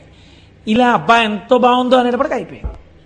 కాబట్టి ఈ సంవత్సరానికి నేను ఒక్కడినే తింటాను. వచ్చే సంవత్సరానికి ఎలాగో అలా కష్టపడి భార్యా బిడ్డలకు కూడా మామిడి పళ్ళు ఏర్పాటు చేస్తాను. చూడండి ఎంత చిత్రంగా ఉంటుందో. తను తినాలన్న దగ్గర భార్యా బిడ్డల్ని కూడా పక్కన పెట్టగలిగాడు. ఇప్పుడు తినచ్చు కదా పోనీ ఒక్కడు. ఇన్నాళ్ళు వీడు పాపం ఎప్పుడు పాపం ఏం తింటాడండి, పిచ్చాడు, దరిద్రుడు అనేవారు నన్ను. 10 మంది చూస్తూ ఉండగా నేను ఈ మామిడి పండు తినాలి. అంటే అందరూ నన్ను చూసి, అబ్బో ఆయన మామిడి పండు తింటున్నాడండి, ఎంత మంచి మామిడి పండు, ఎక్కడ కొన్నాడో పరకంటే ఈయనకి ఏదో ఐశ్వర్యం వచ్చింది అనుకోవాలి. కాబట్టి నేను ఇప్పుడు ఈ మామిడి పండుని అందరూ చూస్తూ ఉండగా తింటాను అని ఒక అరుగెక్కి కూర్చుని బాగా జనం వచ్చే వరకు చూశాడు. అందరూ వచ్చే వరకు మామిడి పండు ఇలా తిప్పాడు. నిజంగానే ఆశ్చర్యం వేసింది అందరికీ, ఏమిటి ఇంత మామిడి పండు ఉంది వీడి చేతిలోని. ఇప్పుడు అందరూ చూస్తుండగా తిందామని ఆ మామిడి పండుని ఇలా కొరికి అన్నాడు. అది చేతిలోంచి జారి కిందనున్న బురదలో పడింది. ఎంత అక్కడున్నాడో అంత కిందకి వెళ్ళాడు. ఇప్పుడు ఆ మామిడి పండుని వదలలేడు. తీసి కడిగైనా తినేద్దామని ఉంది. తీసి కడిగితే వీళ్ళందరూ ఏమనుకుంటారో. ఇప్పుడు ఎవరు చూడాలనుకున్నవాడో వాళ్ళే ప్రతిబంధకం అయ్యారు. తీసి కడగడమా, ఇలా ఊరుకోవడమా? గట్టిగా చెంచాడు రసం తాగలేదే, పండు పడిపోయింది కింద, ఏం చేయడం అని ఆలోచిస్తున్నాడు. పంది వచ్చి ఎత్తుకుపోయింది. అయిపోయింది మామిడి పండు. ఆ వచ్చే సంవత్సరానికి మళ్ళీ దొరికితేను. ఇంత ఆశాపాశములు, ఇది ఒక దృష్టాంతము. ఇలాంటి ఆశాపాశాల్లో మనం ఎన్నింటితో తిరుగుతున్నాం మీరు చూడండి. సాధారణంగా ఒక మాట వినపడుతుంటుంది మనకి ఇళ్లలో, ఎక్కడికైనా వెళ్ళినప్పుడు వాళ్ళ ఇంటికి ఫంక్షన్కి వెళ్తున్నాం కదా, అదేంటి ఇలా పెడితే ఏం బాగుంటుంది, ఈ చీర కట్టుకోనా బాబాయ్, వాళ్ళ మీద ఎందుకు, ఈ ఈ ఈ ప్యాంట్ వేసుకోనా అంటే నా మీదే కదా, ఈ ప్యాంట్ వేసుకోనా, ఈ షర్ట్ వేసుకోనా, ఇలా బెల్ట్ పెట్టుకోనా, ఇలా టక్ చేసుకోనా, ఇలా స్ప్రే కొట్టుకోనా, అదేంటి మంచి గాడీ డిజైన్ ఉన్న షర్ట్ వేసుకోనా, ప్లెయిన్ షర్ట్ బాగుంటుందా, ఫుల్ హ్యాండ్స్ వేసుకోనా, హాఫ్ హ్యాండ్స్ వేసుకోనా, ఇన్ని అడుగుతాడు. బ్రాస్లెట్ చెస్ట్లో ఉందా, లాకర్లో ఉందా, ఇంట్లో ఉందా, ఓసారి పెట్టుకోనా, బ్రాస్లెట్ పెట్టుకుని ఫుల్ హ్యాండ్స్ వేసుకుంటే కనపడుతుందా, హాఫ్ హ్యాండ్స్ వేసుకుని బ్రాస్లెట్ వేసుకోనా. ఎన్ని దిక్కుమాల ఆలోచనలండి. దీనికి ట్రైనింగ్ కావాలండి. మీకు ఎవడైనా వచ్చి చెప్పాలండి, నేర్పాలా? సహజంగా వస్తాయి. ధర్మం వైపుకి అడుగు పడాలంటే ఈశ్వరానుగ్రహం ఉండాలి. నా ప్రవర్తన ధార్మికంగా ఉందా అని చూసుకోవడానికి మీకు లోపల కలేజా రావాలి. ఆ కలేజాకి అటువంటి ధార్మిక ప్రవర్తనకి ఈశ్వరానుగ్రహం కావాలి. అలాంటి అనుగ్రహం ఇచ్చి నడిపించేవాడెవడో వాడు రుద్రుడు. ఇప్పుడు నాకు అక్కర్లేదనేవాడు ఎవడైనా ఉంటే నాకు చూపించండి రుద్రుణ్ణి. నమస్తే రుద్రమన్యవ ఉతోత ఇషవే నమః. నీ కోపం వస్తే ఇన్ని భ్రష్టత్వాలు వస్తాయి. అందుకని వద్దా, ఆ ధనస్సు వద్దు, ఈ ధనస్సు పట్టుకో, ఇది అందుకని పినాకి అని పిలిచింది శాస్త్రం ఆయన్ని. కాబట్టి ఇప్పుడు చూడండి అంటున్నారు రుత్, రుద్ర శబ్దములో రుత్ అన్న మాట ఉంది. ఈ రుత్ తాం భక్తేభ్యో ద్రావయతి. రుత్ అంటే ప్రతిబంధకము, అడ్డము. ఒక అడ్డం ఉంది. ఈ అడ్డం ఉండడం వల్ల వాడు ఈశ్వరుణ్ణి చేరలేకపోతున్నాడు. చేరలేక మనస్సు నిలబట్టలేదు, ఈశ్వరాభిముఖం కావట్లేదు. ఈశ్వరుణ్ణి గట్టిగా పట్టుకున్నాడు. రోషీరోయదు కామినీ జనుల తారుణ్యోరు సౌఖ్యంబులన్ బాసీబాయద పుత్రమిత్రధన సంపద్భ్రాంతి వంచాలతల్ కోశీకోయదు నమనంబకట నీకున్ ప్రీతిగా సత్క్రియల్ చేసి చేయదు దీని తుళ్ళన చవే శ్రీకాళహస్తీశ్వర అన్నాడు. దుర్జటి ఉన్నదున్నట్టు చెప్పుకున్నాడు. కాబట్టే మహాపురుషుడయ్యాడు. కాబట్టి చూడండి, ఎవరు భగవంతుణ్ణి నిజంగా కోరుకుని ఈశ్వర నేను ఈ కోరికల వల్ల, ఈ కారణాల వల్ల నిన్ను పొందలేకపోతున్నాను, వీటి మీద నా మనస్సు మరల్చు అని వెళ్ళి నిజాయితీతో చెప్పుకున్నాడో ఈశ్వరుడికి, ఆ నిజాయితీకి పొంగిపోయి తీసేస్తాడంతే ఆ ప్రతిబంధకాన్ని.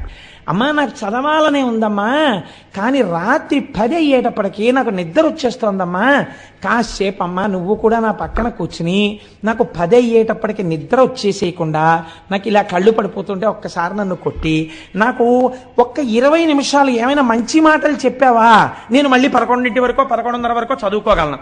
అమ్మ నాతో పాటు కూర్చోవా అంది పిల్ల. కూర్చోవలసిన అవసరం తల్లికి ఏమిటి? 9ంటికి హాయిగా పడుకోగలదు తల్లి. అలాగే నాన్న కూర్చుంటానంది. ఎవరి కోసం కూర్చుంది? 10 వరకు పనున్నా లేకపోయినా రేపు చెయ్యబోయే కూరకి వాళ్ళే కూర తరుక్కుని ఏదో పని చేసుకుంటూ కూర్చుంది. 10 అయింది. పిల్ల చదువుకుంటున్న గదిలోకి వచ్చింది. ఇలా కునికుపాట్లు పడుతోంది.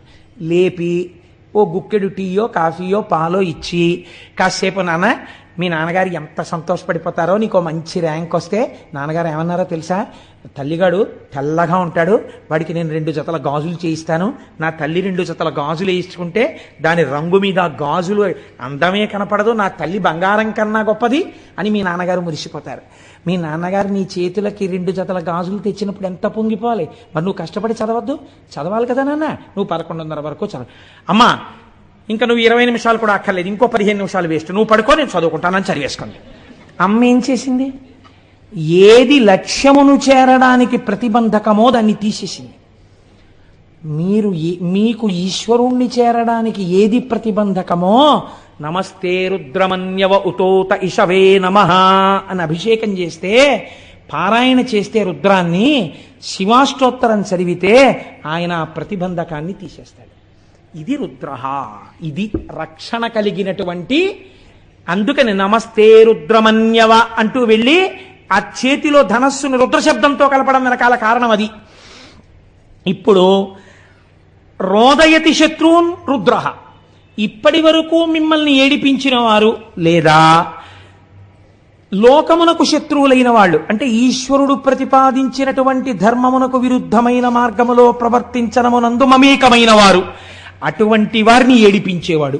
అంటే మాకు ఒంట్లో బలం ఉంది కదా అని తిరిగారు రాక్షసులు, అంటే ఈశ్వర మార్గమును విస్మరించిన వారు, వాళ్ళని మట్టు పెట్టగలిగిన వాడు, వాళ్ళని ఏడిపించగలిగిన వాడు. రుదం రోదనం ద్రావయతీతివా రుద్ర. మీకు అపారమైనటువంటి దుఃఖం ఉంది ఒక కారణం చేత, అది ఏదైనా కారణం కావచ్చు. ఇప్పుడు మీరు ఒక్కటి మాత్రం వేదాంతంలో జ్ఞాపకం పెట్టుకోండి, చేసిన పాపమునకు ఏడవవలసినదే ఎవడైనా. అది ఆ ఏడుపు ఎలా ఉంటుంది అంటే, మీకు బాగా ఏ వస్తువు ప్రీతిపాత్రమైతే ఆ వస్తువు జోలికి విడితే బాగా ఏడవగలరు. అంటే పెద్ద పాపం ఉందనుకోండి, చాలా కాలం ఏడిపించాలంటే ఆ వస్తువు జోలికి వెళ్ళాలి కదండి. ఈశ్వరానుగ్రహం బాగా ఉందనుకోండి, శాశ్వతంగా దూరం చేయకుండా మీ కళ్ళ ముందే ఉంచి మీకు లేనిది చెయ్యొచ్చు ఒక్కొక్కసారి. ఇలా కూడా జరుగుతుంటుంది లోకంలో చిత్రం. ఎలా చెప్పండి? తన కొడుకే ఫోన్ చేశాడు. ఏం నాన్న బాగున్నావా అన్నాడు. నాన్నగారండి ఏం చేస్తున్నారండి అన్నాడు కొడుకో. ఏం చేస్తున్నానా? భోజనం చేస్తున్నాను రా అన్నాడు. నాన్నగారండి ఏం వండింది అమ్మ ఇవాళ అన్నాడు. అమ్మ వంకాయ అల్లం కారం పెట్టి వండిందిరా, ఎంత బాగుందో అన్నాడు. నాన్నగారండి మాకు ఇక్కడ పెడతారండి హాస్టల్లో గడ్డి, మీరు అక్కడ చెప్తుంటే నా నోరు ఊరిపోతుంది నాన్నగారండి అన్నాడు. ఇక్కడ కొడుకు తండ్రి యొక్క కందుల వెంట నీళ్లు కారి ఇంకా వెయ్యకే ఆ కూర అన్నాడు. ఎందుకన్నాడు? కొడుకు తనతో కలిసి ఆ కూర తినలేకపోయింది అన్నారు. శంకరుడు ధనస్సు పట్టుకుంటే ఇంత స్తోత్రమా, వేదంలో ఇన్ని మంత్రాలు రావడమా, ఎందుకు రావాలి అని అడిగారు. అడిగితే కారణం చెప్పారు. పినాకః త్రిపుర దహన కాలే శరజ్వాలా జాలైర్నాకం పిహితవాన్ పినాకః తదా మేరు ధనుస్త్వాత్ అన్నారు. లోకమునందు ఎక్కడా లేని రీతిలో బంగారు పర్వతమైనటువంటి మేరు పర్వతాన్ని తన చేతిలో ధనస్సుగా పట్టుకుని నిలబడిన నాడు, అటువంటి ధనస్సు యొక్క కాంతుల చేత సమస్త లోకములు కప్పబడిపోయి రాత్రనక పగలనక బంగారు కాంతి యందు అన్ని లోకములు ఎప్పుడు ప్రకాశించాయో అలా ధనస్సు చేతిలో ఎవడు పట్టుకున్నాడో వాడి చేతి ధనస్సే చిత్రం. అలా ఎవ్వరూ పట్టుకోలేరు. అలాంటి ధనస్సు పట్టుకున్నాడు కాబట్టి నిన్ను పినాకి అని నీ చేతి ధనస్సుని స్తోత్రం చేస్తున్నావు అన్నారు. మా గురువు గారు పినాకి అన్న మాటని ఎంత అనుభవించారో తెలియదు కానీ వారి కొడుక్కి పినాకపాణి అని పేరు పెట్టుకున్నారు. కాబట్టి ఇన్ని విషయాల్ని సమన్వయం చేస్తూ మనకి పెద్దలన్నారు, ఆయన చేతిలో ఉన్న ధనస్సుని ఇన్ని రకములుగా ఉద్ధరించగలదు. కాబట్టి ఆ ధనస్సుని చూడడం, ఆ ధనస్సు గురించి చెప్పిన రుద్రాన్ని పారాయణ చెయ్యడం, ఆ రుద్రంతో అభిషేకం జరుగుతుంటే చక్క ప్రశాంతంగా కూర్చుని వినడం, అది ఇది కాదు, నీకు చేతనైతే చక్కగా నువ్వే కూర్చుని చదువుకుని మురిసిపోవడం నేర్చుకో. అందులో నిజంగానండి అనువాకాలు పెడతాయి. ఒకానొకప్పుడైతే మేము ఒక సంకల్పం చేశాం, అసలు ఆ రుద్రానికి ప్రతి అనువాకానికి వ్యాఖ్యానం చేద్దాం, ప్రతి అనువాకం మీద ఉపన్యాసం చెప్దాం అని చెప్పి అనుకున్నాను. కానీ అది శివమహాపురాణంగా వచ్చింది. ఏమో ఈశ్వరుడు ఎప్పటికైనా కోరిక తీరిస్తే నేను ధన్యుణ్ణవుతాను. అందుచేత అటువంటి ధనస్సు చేత పట్టుకున్నటువంటి వాడు శంకరుడు. ఇప్పుడు ఇవాళ మనం కేవలం ఈ విషయాన్ని స్పృశించి ఈ విషయాన్ని మనం మాట్లాడుకుంటూ ఉండగా మీరు వినడము చేత ఎన్ని కోట్ల జన్మలలో అనుభవించవలసిన పాపరాశి దగ్ధమైపోయి ఉంటుందో మీకు తెలియదు, తెలియనక్కర్లేదు కూడా. కానీ ఆ ఫలితం అలా వచ్చేస్తుందంతే. ఎందుకని అంటే మీరు అటువంటి దర్శనం, అటువంటి మాటలు విన్నారు. వినడం చేత దాని ఫలితం అలా వచ్చి తీరుతుంది. కాబట్టి శివో మహేశ్వర శంభు పినాకీ శశిశేఖర, ఆయన్ని శశిశేఖర అని పిలిచారు. శశకం అంటే కుందేలు, అది దూకుతుంది, దూకే స్వభావం ఉన్నది. దూకే స్వభావం ఉన్నది కాలము. ఈ కాలము దూకుతుంది అని ఎందుకంటారంటే మీరు చూడండి, సుఖము చేత కాలము దూకేస్తుంది.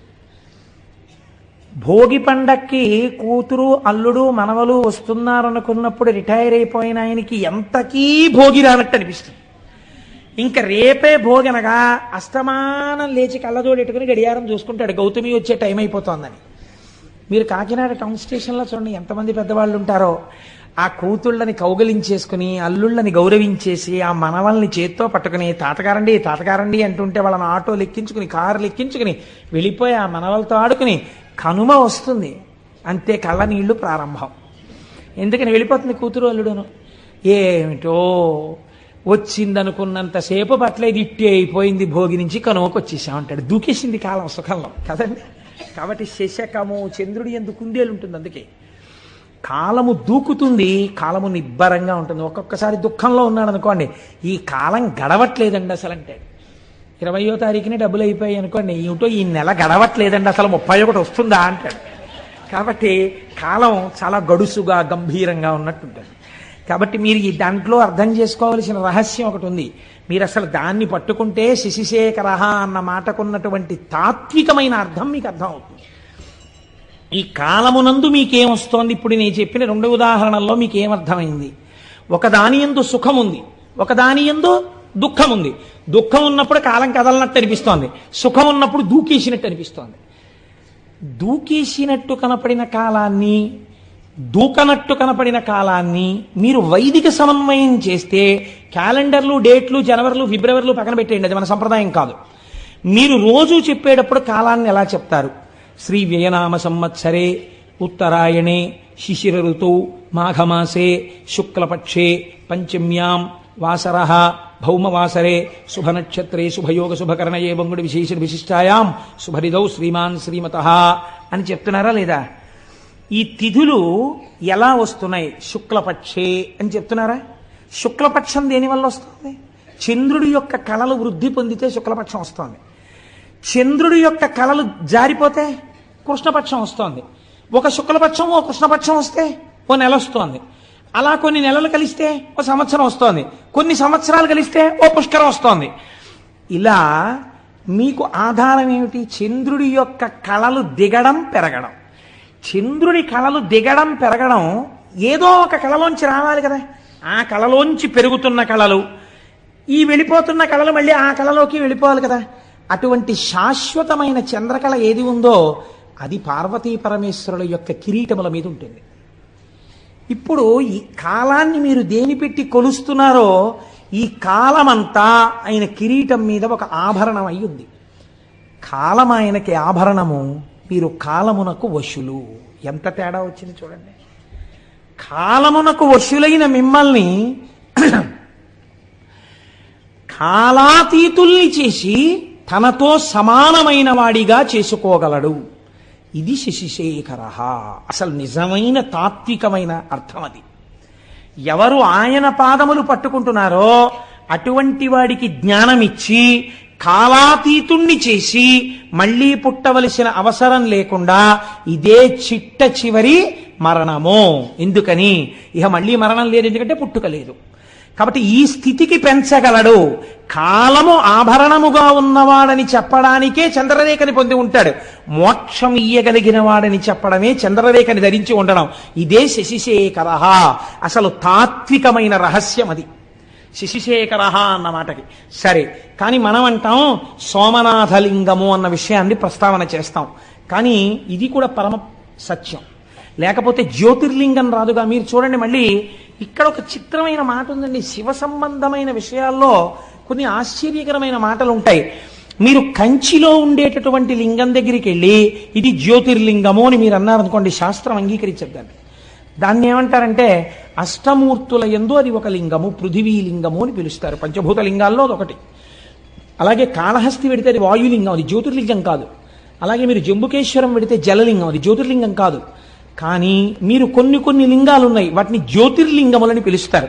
చాలా జాగ్రత్తగా మీరు పట్టుకునే ప్రయత్నం చేయండి. శశిశేఖరః అన్న దాని తత్వంలోంచి జ్యోతిర్లింగమని పిలిచినప్పుడు మీరు ఒక స్తోత్రం చదువుతుంటారు సాధారణంగా. మీకు అందరికీ నోటికొచ్చరి సౌరాష్ట్రే సోమనాథంచ శ్రీశైలే మల్లికార్జునం ఉజ్జయిన్యాం మహాకాళం ఓంకారం అమలేశ్వరం అని ఆ శ్లోకం అంతా చెప్పి ఆ చిట్ట చివర మనం ఓ మాట చెప్తుంటాం, ఏతాని ద్వాదశ లింగాని అని సాయం ప్రాతర్పటేన్నరః అంటాం. ఇది ద్వాదశ జ్యోతిర్లింగ స్తోత్రము అని పిలుస్తాం. ఈ 12 మీరు జ్యోతిర్లింగములు అని పిలుస్తున్నారు కదండి.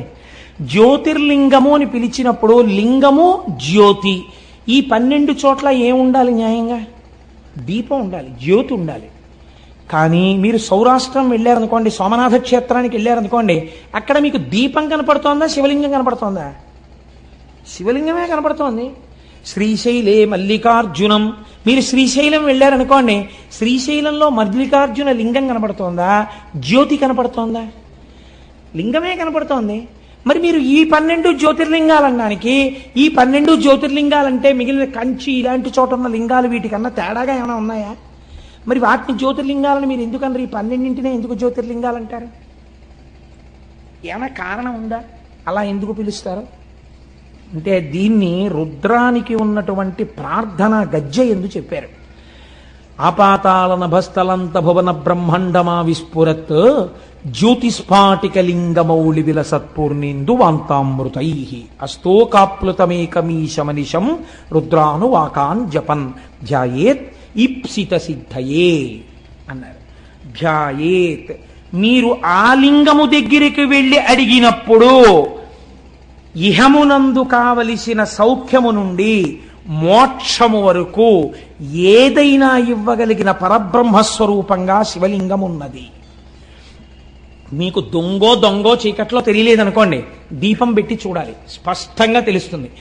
దీపాన్ని చూడడానికి ఇంకో దీపం అక్కర్లేదు, దీపమే అంతే. ఇంకా జ్యోతియే ప్రధానము స్పష్టతకు.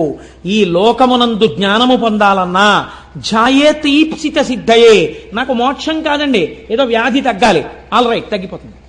నీకు ఆ పూనికుంటే 3 ఏదో ఉద్యోగం రావాలి, వచ్చేస్తుంది నీకు. అందుకేనండి ఎవరైనా కష్టాల్లో ఉంటే దక్షారామం వెళ్ళమంటారు. 40 రోజులు 41 రోజులు దక్షారామంలో వెళ్ళి దర్శనం చేసుకోవాయా అంటారు. దక్షారామం భోగక్షేత్రం, అది ఎటువంటి భోగాన్నైనా ఇచ్చేస్తుంది మనిషికి, ఎటువంటి కోరికైనా తీర్చేస్తుంది. కాబట్టి జ్యోతిర్లింగము అంటే ఝాయేత్ ఈప్సిత సిద్ధయే. మీరు వెళ్ళి అలా చూసిన దాన్ని మళ్ళీ ఇక్కడ స్మరించి కూర్చున్నారనుకోండి, ఇది ప్రధానం. ఝాయేత్, చూసి కూర్చుని మళ్ళీ ఇక్కడ ఒక్కసారి స్మరిస్తే ఈప్సిత సిద్ధయే, మీ కోరిక తీరుతుంది. వేదం మీకు అభయం ఇచ్చింది. కాబట్టి కోరిక తీర్చడం దగ్గర నుంచి మోక్షం ఇవ్వడం వరకు చెయ్యగలిగినటువంటి శివలింగములే ఉన్నాయో అవి జ్యోతిర్లింగములు. అటువంటి జ్యోతిర్లింగములు స్వయంభూ, అవి ఒకరు ప్రతిష్ఠ చేసినవి కావు. ఈశ్వరుడు చిత్ర విచిత్రమైన పరిస్థితుల్లో అలా వచ్చాడు. అలా ఎందుకు వచ్చాడు అన్నదాన్ని మనం 2గా చెప్తాం శాస్త్రంలో. ఎలా చెప్తామంటే, ఒకటి స్థల పురాణము అంటాం. ఇది ఎందుకు వింటామంటే, మీరు సోమనాథం వెళ్ళారనుకోండి, అయితే శ్రీశైలం వెళ్ళారనుకోండి, శ్రీశైలం వెళ్ళి మల్లికార్జున లింగాన్ని దర్శనం చేసేసుకుని వచ్చేసారనుకోండి, ఒక స్థాయిలో గొప్పదేది. కానీ ఏమడుగుతామంటే, అయ్యా ఒక్కసారి దీని స్థల పురాణం చెప్పండి మాకు అని అడుగుతాం. అంటే ఎందుకు వచ్చిందో ఆ లింగం చెప్తారు. గుడిలోకి వెళ్ళిన తరువాత దర్శనం చేసుకున్నప్పుడు వినేటటువంటి స్థల పురాణమే మీరు జ్యోతిర్లింగముల యొక్క ఆవిర్భావ చరిత్రగా పురాణాంతర్గతముగా వింటే ద్విగుణీకృతమైనటువంటి ఫలితాన్ని దర్శనం చేసి ధ్యానం చేసిన ఫలితం ఎంతదో అంత ఫలితాన్ని ఇస్తుంది.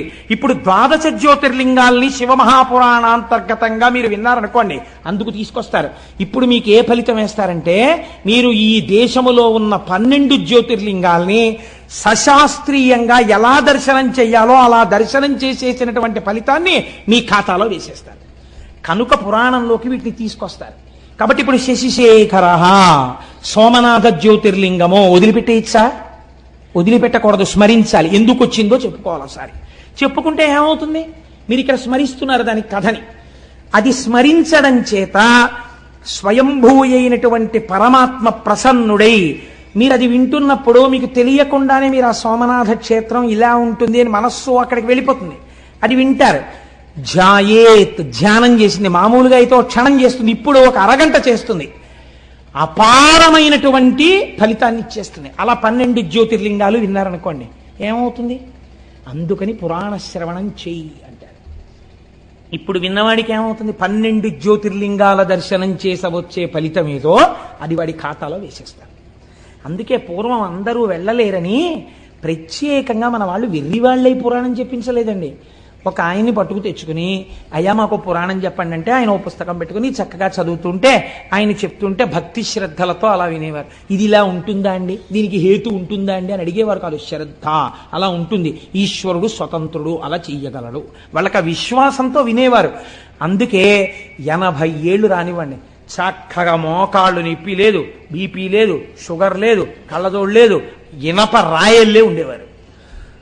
ఇంత పప్పు అన్నం, ఇంత చారుడు నెయ్యి, ఇంత ఆవకాయ కలుపుకొని శుభ్రంగా తినేసి త్రేయించి వెళ్ళిపోయేవారు. ఎందుకుండేదంటే వాళ్ళకి భగవంతుడి మీద విశ్వాసం లోపల జఠరాగ్నిగా ఉండేది. మనకు అన్నీ వేరువిరుపులే. అలా ఉంటుందా అండి? నీకు ఆకలి ఉండదు, అనుమానం సంశయాత్మ వినశ్యతి.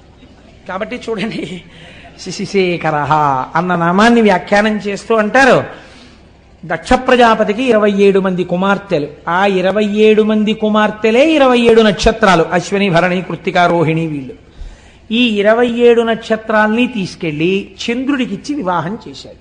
ఒక ఆయనకే ఇచ్చేశాడు, గొడవ లేదు, పండగ ఒక్కడే అల్లుడు వస్తాడు. అందుకని 27 ఆడపిల్లల్ని ఒక్కరికే ఇచ్చాడంటే పూర్వం దక్షిణ నాయకత్వము అని ఒకటి ఉండేది. మీరు నన్ను క్షమించండి, నేను పురాణాంతర్గతంగా ఇలాంటి మాట అనకూడదని అండం ఎందుకు అంటున్నాను, ఒక దక్షిణ నాయకత్వాన్ని సమర్థించడానికి. అనుకోండి, విజయనగర సామ్రాజ్యాన్ని పరిపాలించినటువంటి రామరాయల వారు అప్పుడప్పుడు ఏదైనా ఊరిడితే ఆ ఊళ్ళో తరణిపోలిన పిల్లలు కనపడుతుండేవారట. దక్షిణ నాయకత్వం అంటే అలా ఉండేది. అంతమంది భార్యలతో ఉండేవారు. దశరథ మహారాజు గారికి 365 మంది భార్యలు ఉండేవారు. అలా పూర్వం ఆ దక్షిణ నాయకత్వం ఉండేది. అందుకని 27 ఆడపిల్లల్ని ఒక్క ఆయనకి ఇచ్చేసాడు ఆయన. ఈ 27 మంది భార్యలతో చంద్రుడు పాణిగ్రహణం చేసిన వాడు ఏం చెయ్యాలి? చక్కగా సంతోషంగా 27 మందితోటి కలిసిమెలిసి ఉండాలి. ఏదో ఒక ఆయన తాను రోజు పడక గదిలోకి వెళ్ళి చూసినట్టు, దానివల్ల గొడవలు వస్తున్నట్టు నువ్వు అలా ప్రవర్తించకని బుద్ధి చెప్పాడు వెంకటేశ్వర స్వామి వారికి. శ్రీదేవి వంకకు చిలిపిగా చూడకు, అలమేలు మంగకు అలకరానీయకు, ముద్దుసతులిద్దరిని ఇరువైపులా చేర్చి ఏ గొడవ లేకుండా హాయిగా నిదురపో శేషశైలావాస శ్రీ వెంకటేశ. ఆయన ఎలా పడుకోవాలో, భార్యలతో ఎలా సర్దుకోవాలో ఈయన పాఠం చెప్పి అలా నిద్రపోమని చెప్పాడు. అదో విచిత్రం. అంటే భావన చేత స్వేచ్ఛ కలిగి తన్మయత్వంతో పాడుకున్నటువంటి వాడికి హద్దెక్కడుందండి? కాబట్టి ఆయన అలా దర్శనం చేయగలిగాడు. అంటే ఆయన ఎప్పుడో ఈయన అలా చూడడం, ఆవిడ కొంచెం కోపడ్డం అవి ఆయన చూశాడనమాట. అందుకని నువ్వు అలా అనవసరంగా గొడవలు తెచ్చుకోక, పొద్దున్నే ఒక అమ్మవారు చిన్నబుచ్చుకుంటే మాకు కష్టంగా ఉంటుంది, ఇద్దరిని సమానంగా చూస్తూ పడుకో అన్నాడు ఆయన. అది ఎంత బుద్ధి చెప్పాడో, ఎంత స్వాతంత్రం అండి. నాకు అలాంటి పాటలు వినపడినప్పుడు చాలా ఆనందంగా ఉంటుంటుంది. కాబట్టి సరే, ఇప్పుడు నేను దేని గురించి ప్రస్తావన చేయాలనుకుంటున్నానంటే 27 కన్యలతోటి భార్యలతోటి చంద్రుడు సంతోషంగా సమానంగా ఉండాలి. కానీ ఇక్కడ నేను ఒక్క మాట అంటే మీరు మరోలా అనుకోకండి. చంద్రుడి చరిత్ర ఎంతొక దోషం ఉంది. ఏమా దోషము? మీకు దేవీ భాగవతంలో మొదటి కదా అదే. ఇప్పుడు నేను దాన్ని ప్రస్తావన చేస్తే దానికి మళ్ళీ వివరణ చేయాలంటే మహాప్రభావం 3 రోజులు పడుతుంది. ఎందుకు వచ్చిన గొడవ? అందుకని. కానీ ఆయన కొంచెం తొందరపడిపోవడం, యుక్తాయుక్త విచక్షణ లేకుండా ఏ స్త్రీ పట్ల అలా ప్రవర్తించడం మహాపాతకమని శాస్త్రం చెప్పిందో అలాంటి వాళ్లతో రమించడం కూడా చంద్రుడి చరిత్రలో ఒకచో ఉన్నది. దాని విశేషార్థం పక్కన పెట్టండి, మామూలుగా చరిత్ర యందు ఉన్నది. కాబట్టి ఈ అలవాటుకి ఫలితం ఎక్కడో రావాలి, రావడానికి కావలసినట్టుగా బుద్ధి కర్మానుసారిని నడిపించాలి. అందుకు నడిపిస్తోంది అసలు యథార్థం. ఇది శివుడు ఇస్తున్నటువంటి ఆ ధనస్సులోంచి వస్తున్నటువంటి పాప ఫలితం. మీరు అలా సమన్వయం చేసుకోండి, ఎంత అందంగా వస్తుందో అది. ఇప్పుడు ఆయన ఏం చేశాడు? మళ్ళీ ఆయనకి 27 మందిలో రోహిణి ఒక్కత్తి బాగా నచ్చింది కాబట్టి ఆ రోహిణితోనే కాలం గడిపేవాడు. ఇది సహజంగా మిగిలిన 26 మందికి కూడా చాలా బాధ కలిగింది. 27 స్వీకరించిన వాడు 27 సమానంగా ఉండాలి, కానీ ఒక్క రోహిణితోనే ఉంటున్నాడు. వాళ్ళు ఎంత బాధతో మాట్లాడారో తెలుసా అండి? తండ్రి గారి దగ్గరికి వెళ్ళి, నేను అన్ని పద్యాలు చెప్తూ కూర్చుంటే 42 రోజులు ఏంటి, ఆయన చెప్పినట్టు సంవత్సరం అయిపోతుందో ఏమిటో గొడవ అని బెంగెట్టుకుని 1-2 పద్యాలు మాత్రమే చెప్తున్నాను. అందరి నేల ఇట్లు జలజారికి నిచ్చితివి, ఒక్క రోహిణీ సుందరినిచ్చి నన్మిగుల సొంపుగా నుండెడిది, ఎక్కడేని మాకుందక భర్త చిక్కకయే గొడ్డైపోవునో పృథ్వీ. తండ్రి, ఈ వందురు ఎట్లు పాయుదుము వల్లభ కొల్విటు చెందుమాకి కన్నని అడిగారు. ఎంత కష్టంతో కూడుకున్న మాట అడిగారో చూడండి.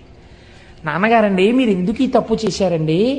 మా 27 మందిలో ఒకవేళ రోహిణియే అందగత్తేమో, రోహిణిని ఒక్కదాన్ని చంద్రుడికిచ్చి అంత చందమామ లాంటి మొగుడు రావాలంటారు కదా, చందమామ లాంటి మొగుడిని పొందడానికి మేము అర్హులం కావేమో, అంత అందగత్తెలం కాదేమో, అందుకేనేమో రోహిణి మీద ఉన్న ప్రీతి మా మీద లేదు.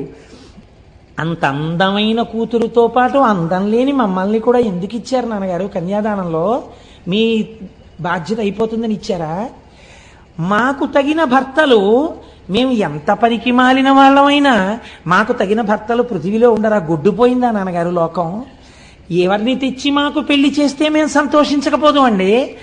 భర్త యొక్క మనస్సు చూరగొనని మా జన్మ మాకెంత బాధగా ఉందో తెలుసా నాన్నగారు? ఎంత గొప్పగా మాట్లాడారండి వాళ్ళు, ఎంత అందమైన పద్యం పడిపోయిందో చూడండి. నాన్నగారండి, గొడ్డుపోయిందా లోకం? మమ్మల్ని ఎందుకు ఇచ్చారు నాన్నగారు? చంద్రుడికి 27 మందిని, ఒక్కతే అందంగా ఉంది, అందమైన రోహిణితో ఆయన ఉంటున్నాడు. అసలు మా జన్మలో మేము భర్త గారితో కలిసి ఉండి భర్త గారు మా వల్ల సంతోషపడ్డారన్న రోజు మా జీవితంలో మేము చూస్తామా నాన్నగారు అన్నారు. దీనికి వాళ్ళు చేసిన పాపం ఏమిటండి? తండ్రి మనస్సు ఈ మాట విన్నప్పుడు ఎంత కుందుతుంది. కాబట్టి ఆయన చరచరాలేసి అసలే దక్ష ప్రజాపతి ఎదర వీరభద్ర విజయం వస్తుంది కదా, గబగబా పంచ పైకి పట్టుకుని చంద్రలోకానికి వెళ్ళాడు. ఆయన అల్లుడు గారు ఎదురొచ్చారు, తీసుకొచ్చారు, కూర్చోబెట్టారు. కూర్చోబెట్టిన తర్వాత అబ్బాయి నీ పరిస్థితి అంతా బాగోలేదయా, నీకు 27 పిల్లలు ఇచ్చాను. ఇచ్చినప్పుడు చక్కగా మామయ్యగారండి బాగున్నారండి, చక్కగా ఉంటుందండి, మీరు వచ్చినప్పుడు ఎంత సంతోషంగా ఉంటారో చూద్దురుగానండి అన్నావు. నీ మీద అప్పుడే పితూరీలు ప్రారంభమయ్యాయి. ఒక్క రోహిణితో ఉంటున్నావుట. ఇలా ఉండడానికి వీల్లేదు. 27 పిల్లల కంటి వెంట నీళ్లు రాకూడదు, అందరినీ సమానంగా చూసుకో. చూస్తావా? అసలు దక్ష ప్రజాపతి. తప్పకుండా మామయ్యగారండి అన్నాడు.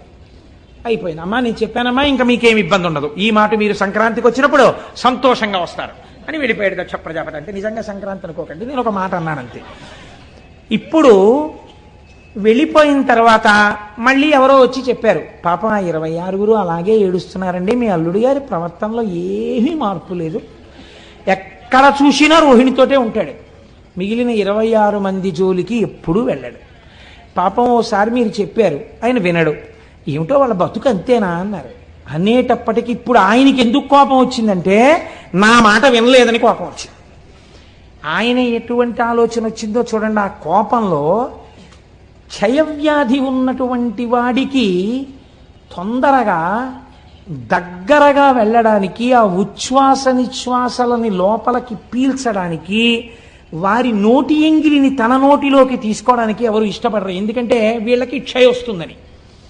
కాబట్టి ఆయన అన్నాడు, నీ విశృంఖలత్వానికి నేను అడ్డు వేస్తాను, కాబట్టి నువ్వు క్షయవ్యాధి పీడితుడవగుదువుగాక. ఆయన ఉద్దేశం ఏమిటి? పూర్వం సంతోషపడినట్టు రోహిణి కూడా నీ దగ్గరికి రానివ్వరు, క్షయ వచ్చింది కాబట్టి. ఇప్పుడు శుశ్రూష చేయడానికి భార్యలని మాత్రం మిగిలిన వాళ్ళని పిలుస్తావు, నీ బతుకు బయటెడుతుందన్నాడు. క్రోధంలో అదుపు తప్పిన మాట వచ్చేసింది మామగారు నోటి వెంట.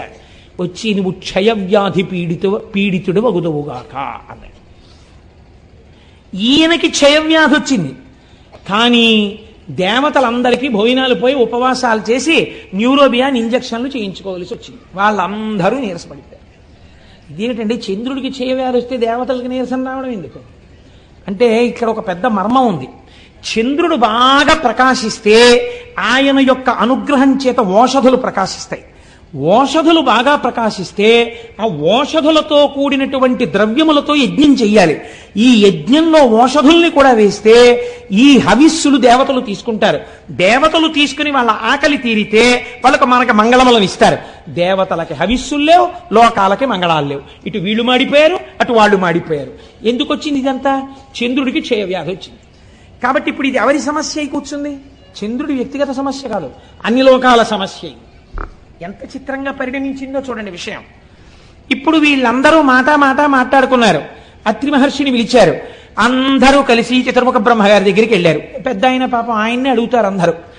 ఆయన దగ్గరికి వెడితే చూడండి, మనం సాధారణంగా ఓ మాట అంటాం, ఏమండి వీడు ఇలా తప్పు చేశాడు, కొంచెం చేయనంటే వీడికి చెయ్యాలి ఉపకారం. వీడికండి చెయ్యాలి? మీరు తండ్రి, మీరు మర్చిపోయారేమో, వీడు చేసిన తప్పుడు పనులన్నీ నాకు బాగా గుర్తున్నాయి. ఎంత ఏడిపించాడంటే బృహస్పతిని, నాకు తెలీదా? ఆ రోజు నేనే కదా చతుర్ముఖ బ్రహ్మని జోక్యం చేసుకున్నాను. వీడికి అసలు ఇటువంటి ఇది రావాలి, బాగా వచ్చింది నాళ్ళకి, మామగారు బలి చేపించాడు. కానీ ఇగో వీళ్ళ కోసం ఓ మార్గం చెప్పక తప్పదు అని చెప్తాడు. చూసారా ఓ పెద్ద ఆయన, అలాగే చెప్పాడు బ్రహ్మగారు. ఆ పద్యం వినండి ఎంత గొప్పగా పడిందో. పరకాయ ప్రవేశం చేసి అత్యంత సహజమైన రచన చెయ్యడం అంటే అది. అయినను లోక సౌఖ్యమును నారసి చెప్పెదా. వీడు తుంటరవాడు, వీడికి చెప్పకూడదు అసలు, వీడి క్షయవ్యాధితో బాధపడినా గొడవేం లేదు. అయినను లోక సంక్షేమం కోసం చెప్తారు. ఇటు మీరు అటు వాళ్ళు బాధపడుతున్నారు కదా, అందుకు చెప్తానన్నాడు బ్రహ్మగారు. ఆ ప్రభాసమాన్యూనత రాఘహారియగు నొద్దిక వీడత చేరి శంకరున్ పూనిక కొల్చుచున్ తపసుభూని వసించిన కొన్ని నాళ్లకి గ్లానిని మాన్పగాగలదు కాలహరుండు దృఢంబు పొండికన్. నేను చెప్తున్నాను రా ఉపాయం, ఏహీ లేదు. వీడు ప్రభాస క్షేత్రానికి వెళ్ళాలి.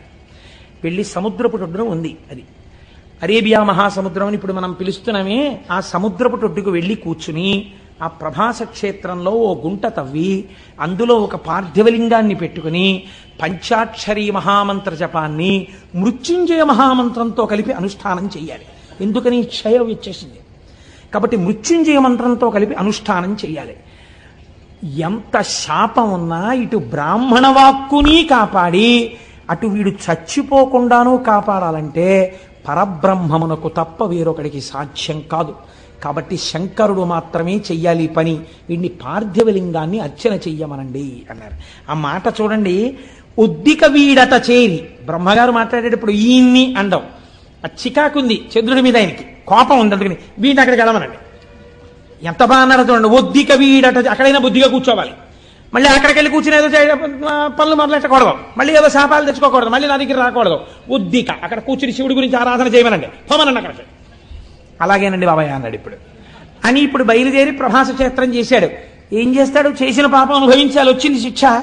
కాబట్టి ఇప్పుడు అక్కడ కూర్చుని పంచాక్షరీ మహామంత్రాన్ని మృత్యుంజయ మహామంత్రంతో అనుసంధానం చేశాడు. ఇది ప్రసన్నుడు అంటే ఎవడు వ్యాధినిచ్చాడో వాడే శివాశర వ్యాయాతవతయానో రుద్రమృడయా రక్షించాలి. ఇప్పుడు వెళ్ళి కూర్చుని జపం మొదలెట్టాడు. కొన్ని కోట్ల జపం అయిపోయింది.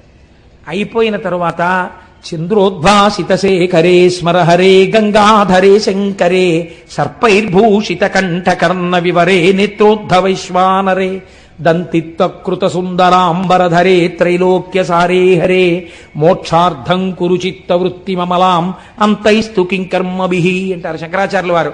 అటువంటి స్వరూపంతో భగవానుడు శంకరుడు ప్రత్యక్షమయ్యాడు. స ఉమ పార్వతీ సహితుడై ప్రత్యక్షమయ్యాడు. క్షయవ్యాధితో శుష్కించిపోయి ఉన్నాడు చంద్రుడు. ఏం నాయనా ఏమిటి నీ అభీష్టం అని అడిగాడు. అయ్యా నాకు క్షయవ్యాధి తగ్గిపోవాలండి అన్నాడు. ఇప్పుడు నీ క్షయవ్యాధి పోతుంది అని పరమాత్మ అనగలరు అంటే ఎవరి మాట పోయింది? దక్ష ప్రజాపతి మాట పోయింది. అంటే నే శాపం పెట్టేవాడిని, నువ్వు రక్షించేవాడివా అంటాడు. కాబట్టి ఇప్పుడు ఇద్దరిని దృష్టిలో పెట్టుకోవాలి. అటు పెద్ద ఆయన మాట నిలబడిపోవాలి, ఇటు పిల్లాన్ని రక్షించాలి. ఇంత తప్పు చేసి ఉన్నవాడైనా తన పాదములు పట్టుకుంటే బుద్ధిని కూడా సంస్కరించాలి. అందుకే ఆ తర్వాత చంద్రుడు 27 భార్యలతో సమానంగా లేడన్నటువంటిది లేదని చెప్పడానికి ఉదాహరణే చాంద్రమానంలో మీరు చెప్తున్న తిథులు కదండి. లేకపోతే చంద్రమానంలో ఎలా జరుగుతున్నాయి తిథులన్నీ? చంద్రుడు కూడుతున్నాడు కదా నక్షత్రాలతోటి. కాబట్టి ఇప్పుడు బుద్ధిని మార్చాడు. అదే కదండి, మరి అందుకేగా రుద్రశబ్దం వాడారు మీరు. ధర్మం వైపుకు మారుస్తాడు బుద్ధిని అనే కదా మీరు రుద్రశబ్దం వాడారు. కాబట్టి ఇప్పుడు ఏం చేశాడు? బుద్ధిని ముందు మార్చి అటు పెద్ద ఆయన మాట నిలబెట్టాలి దక్ష ప్రజాపతి. కాబట్టి అన్నాడు, నీకు క్షయ ఉంటుంది కానీ 15 రోజులు క్షీణిస్తావు, 15 రోజులు వృద్ధి పొందుతుంటావు. కాబట్టి ఇంకా క్షయ పూర్తిగా లేదు కాబట్టి నశించిపోవు, ఎప్పుడూ హాయిగా ఉంటావు. సరికదా పిల్లాడా, ఎప్పుడైనా ఎవరైనా నీ పాత కథలు తలుచుకోకుండా నువ్వు పూర్తిగా ఇప్పుడు గొప్పవాడివయ్యావు, నీ చరిత్రే మారిపోయింది, నువ్వు సద్బుద్ధున్నవాడివి, నా చేత అనుగ్రహింపబడిన వాడివని తెలుసుకోవడానికి, నాతో కలిపి నీ దర్శనం చెయ్యడానికి నా పేరే నీతో కలుపుకుంటాను, చంద్రశేఖర అని పిలిపించుకుంటానని ఆ చంద్రుణ్ణి చేసి నెత్తిన పెట్టుకున్నాడు. ఏమి ఔదార్యమూర్తి అండి పరమాత్మ. ఇది ఆయన కారుణ్యం అంటే. నీకేమిటి బెంగ? కాలమునకు వశుడు కాని వాడను నేను, నా నెత్తి మీద నిన్ను పెట్టుకున్నాను రా. చతుర్ముఖ బ్రహ్మగారు అన్నాడు, వీడును పోయి ఉద్దికను అన్నారు. ఆయన అన్నారు, తప్ప అందరూ చేస్తారులే నాన్న, చేసావు, నీ బుద్ధి మార్చుకో. నీ బుద్ధి మారింది, ఇప్పుడు నిన్ను నెత్తి మీద పెట్టుకుంటాను. ఇప్పుడు మీకు ఇది విని ఏమైంది? శశిశేఖర, తప్పులు జరిగిన వాటికి వేళ్లు విరవకండి. ఇంత కారుణ్యమూర్తి అయిన శంకరుడి పాదాలు పట్టుకున్న వాడికి ఒక్కసారి పట్టుకుంటానని పూనికతో నిలబడితే మిమ్మల్ని కూడా నెత్తి మీద పెట్టుకోవడానికి ఆయన సిద్ధంగా ఉన్నాడు కదండి. అందుకని శశిశేఖర, అందుకని నెత్తి మీద చంద్రుణ్ణి పెట్టుకున్నవాడా అని ఈయన్ని పిలవలసి వచ్చింది. ఆయన క్షయవ్యాధి పోయింది, చాంద్రమానం వచ్చింది. ఇప్పుడు ఈ చంద్రుడు పార్వతీదేవికి గొప్ప భక్తుడయ్యాడు. అందుకే మనుశ్చంద్ర కుబేరశ్చాలోపాముద్రా చ మన్మద అగస్తీరగ్ని సూర్యశ్చ ఇంద్రస్కంధస్తథైవ చ అని క్రోధభట్టారకో దేవ్యా ద్వాదశామి ఉపాసకా, 12 మంది అమ్మవారి మహాభక్తులలో ఈయన కూడా ఒకడయ్యాడు. అయితే ఇక్కడ ఒక చిత్రం జరిగింది. శంకరుణ్ణి చూసి అన్నారు, స్వామి చాలా బాగుందండి, మీరు నెత్తి మీద చంద్రుణ్ణి పెట్టుకున్నారు, శశిశేఖర అన్న నామం మీకు వచ్చింది, అంతవరకు మేము ఒప్పుకున్నాం. అదే సోమనాథలింగం. స ఉమానాథుడు ఒక అర్థం, అంటే పార్వతీదేవి పక్కన ఉన్నటువంటి కారుణ్యమూర్తి, సశక్తిపరుడు కాదు. సోముడు అంటే చంద్రుడు.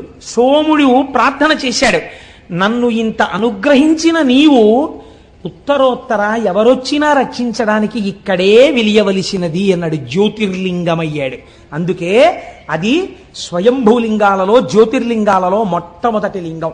మీకు తెలిసి వెళ్ళినా తెలియక వెళ్ళినా దీర్ఘకాలం పీడించేటటువంటి వ్యాధులు నయమవుతాయని, భవిష్యత్ జన్మలలో చేసిన పాపముల వలన భయంకరమైన వ్యాధులు, కుష్ఠవ్యాధి వంటి వ్యాధి రావలసినటువంటి పాపములు ఖాతాల్లో ఉండిపోయినా అవి భగ్నమైపోతాయని, సోమనాథలింగ దర్శనం చెయ్యాలని మనకి శాస్త్రం చెప్తోంది.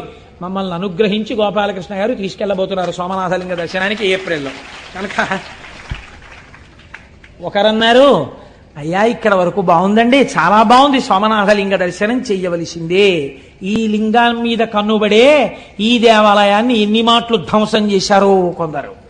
ధ్వంసం చేస్తే మహానుభావుడు, ఉక్కు మనిషి అనిపించుకున్నటువంటి భారతదేశపు ఉప ప్రధాని చేసినటువంటి సర్దార్ వల్లభభాయ్ పటేల్ గారు, ఆయన ఆధ్వర్యంలో ఒక కమిటీ ఏర్పడి సోమనాథ దేవాలయాన్ని పునర్నిర్మాణం చేసి అత్యద్భుతమైన దేవాలయంగా రూపుదిద్దారు ఇప్పుడు.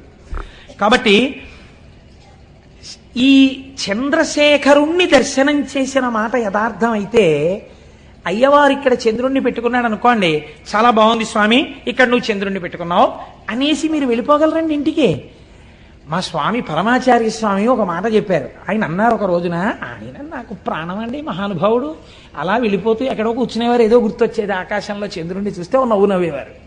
నవ్వు నవ్వి ఆయన అన్నారు, మౌళౌ గంగా శశాంకౌ కరచరణతలే శీతలాంగా భుజాంగా వామే భాగే దయార్ద్రా హిమగిరి దుహిత చందనం సర్వగాత్రే యుద్ధం శీతం ప్రభూతం కనక సభానాథ సోఢుం క్వశక్తి చిత్తే నిర్వేదతస్తే యది భవతి నతే నిత్యవాసో మదీయే అన్నారు. ఈశ్వర, మాకు కొంచెం ఆశ్చర్యంగా ఉంటుందండి, మొన్ననే కదా పుష్యమాసం వెళ్ళిపోయింది. ఆర్ద్రా నక్షత్రమేమో శంకరుడికి ప్రీతి, శ్రవణ నక్షత్రమేమో మా స్వామి వెంకటేశ్వర స్వామి వారికి ప్రీతి. శివకేశవులని రెండు ఎక్కడ ఉన్నాయండి? ఉన్న ఒక్క మూర్తిగా. ఒక్కసారి అలంకారం చేయించుకుని మనని సంతోష పెడతాడు, ఒకసారి అభిషేకం చేయించుకుని సంతోష పెడతాడు. కాబట్టి ఆయన అన్నారు, మౌళౌ గంగా శశాంకౌ, ఈశ్వర నీ తలలో ఇప్పటికే గంగమ్మ ఉంది. ఆ గంగమ్మ ఉత్తినే కూర్చుంటుందా? ఎప్పుడు కదులుతుంది, ప్రవహిస్తుంది. నీరు అలా స్టాగ్నెట్ అయి ఉండిపోతే కుడుకంపు వస్తుందండి. అందుకని తిరుగుతూ ఉంటుంది ఆ జటాజూటంలో.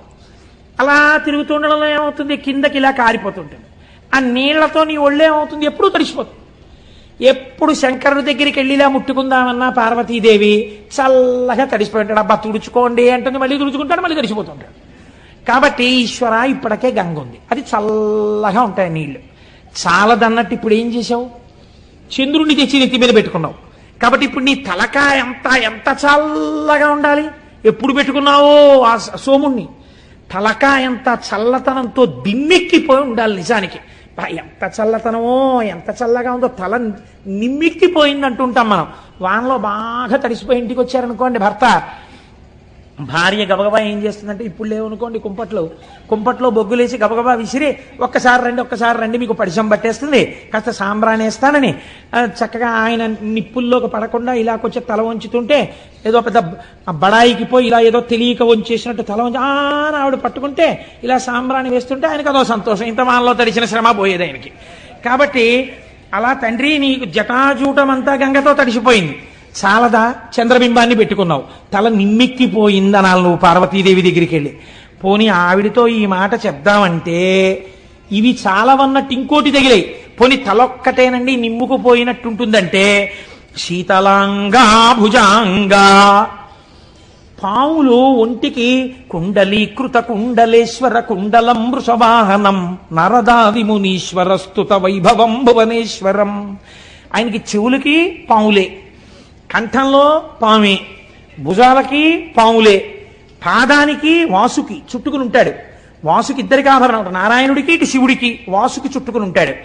వాళ్ళు చుట్టుకుంటే మీకేమిటండి బెంగ అంటారేమో. పాము అడుగు భాగం చాలా చల్లగా ఉంటుంది.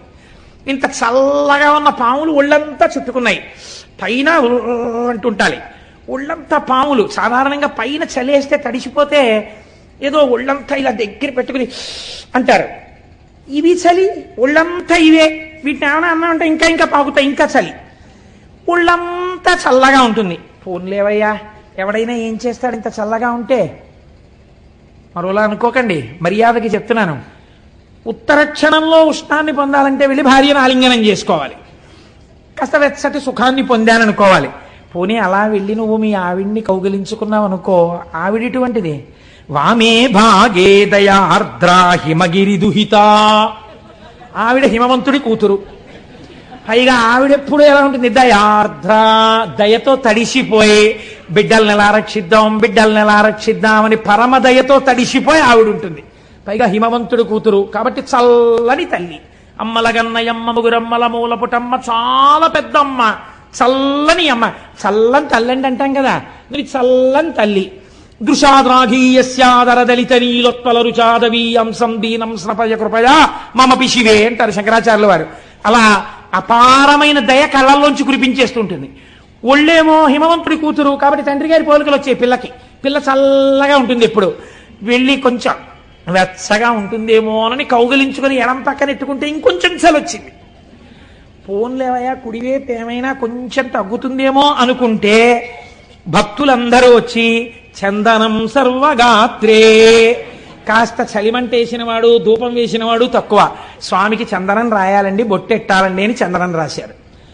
అబ్బా ఎంత చలయ్యా స్వామి నీకు, ఎంత ఉనికిపోవాలి నువ్వు, గడగడగడగడగడగడ. పోనీ ఇక్కడతో ఊరుకున్నావా? ఇద్దం శీతం ప్రభూతం కనక సభానాథ సోఢుంక శక్తి.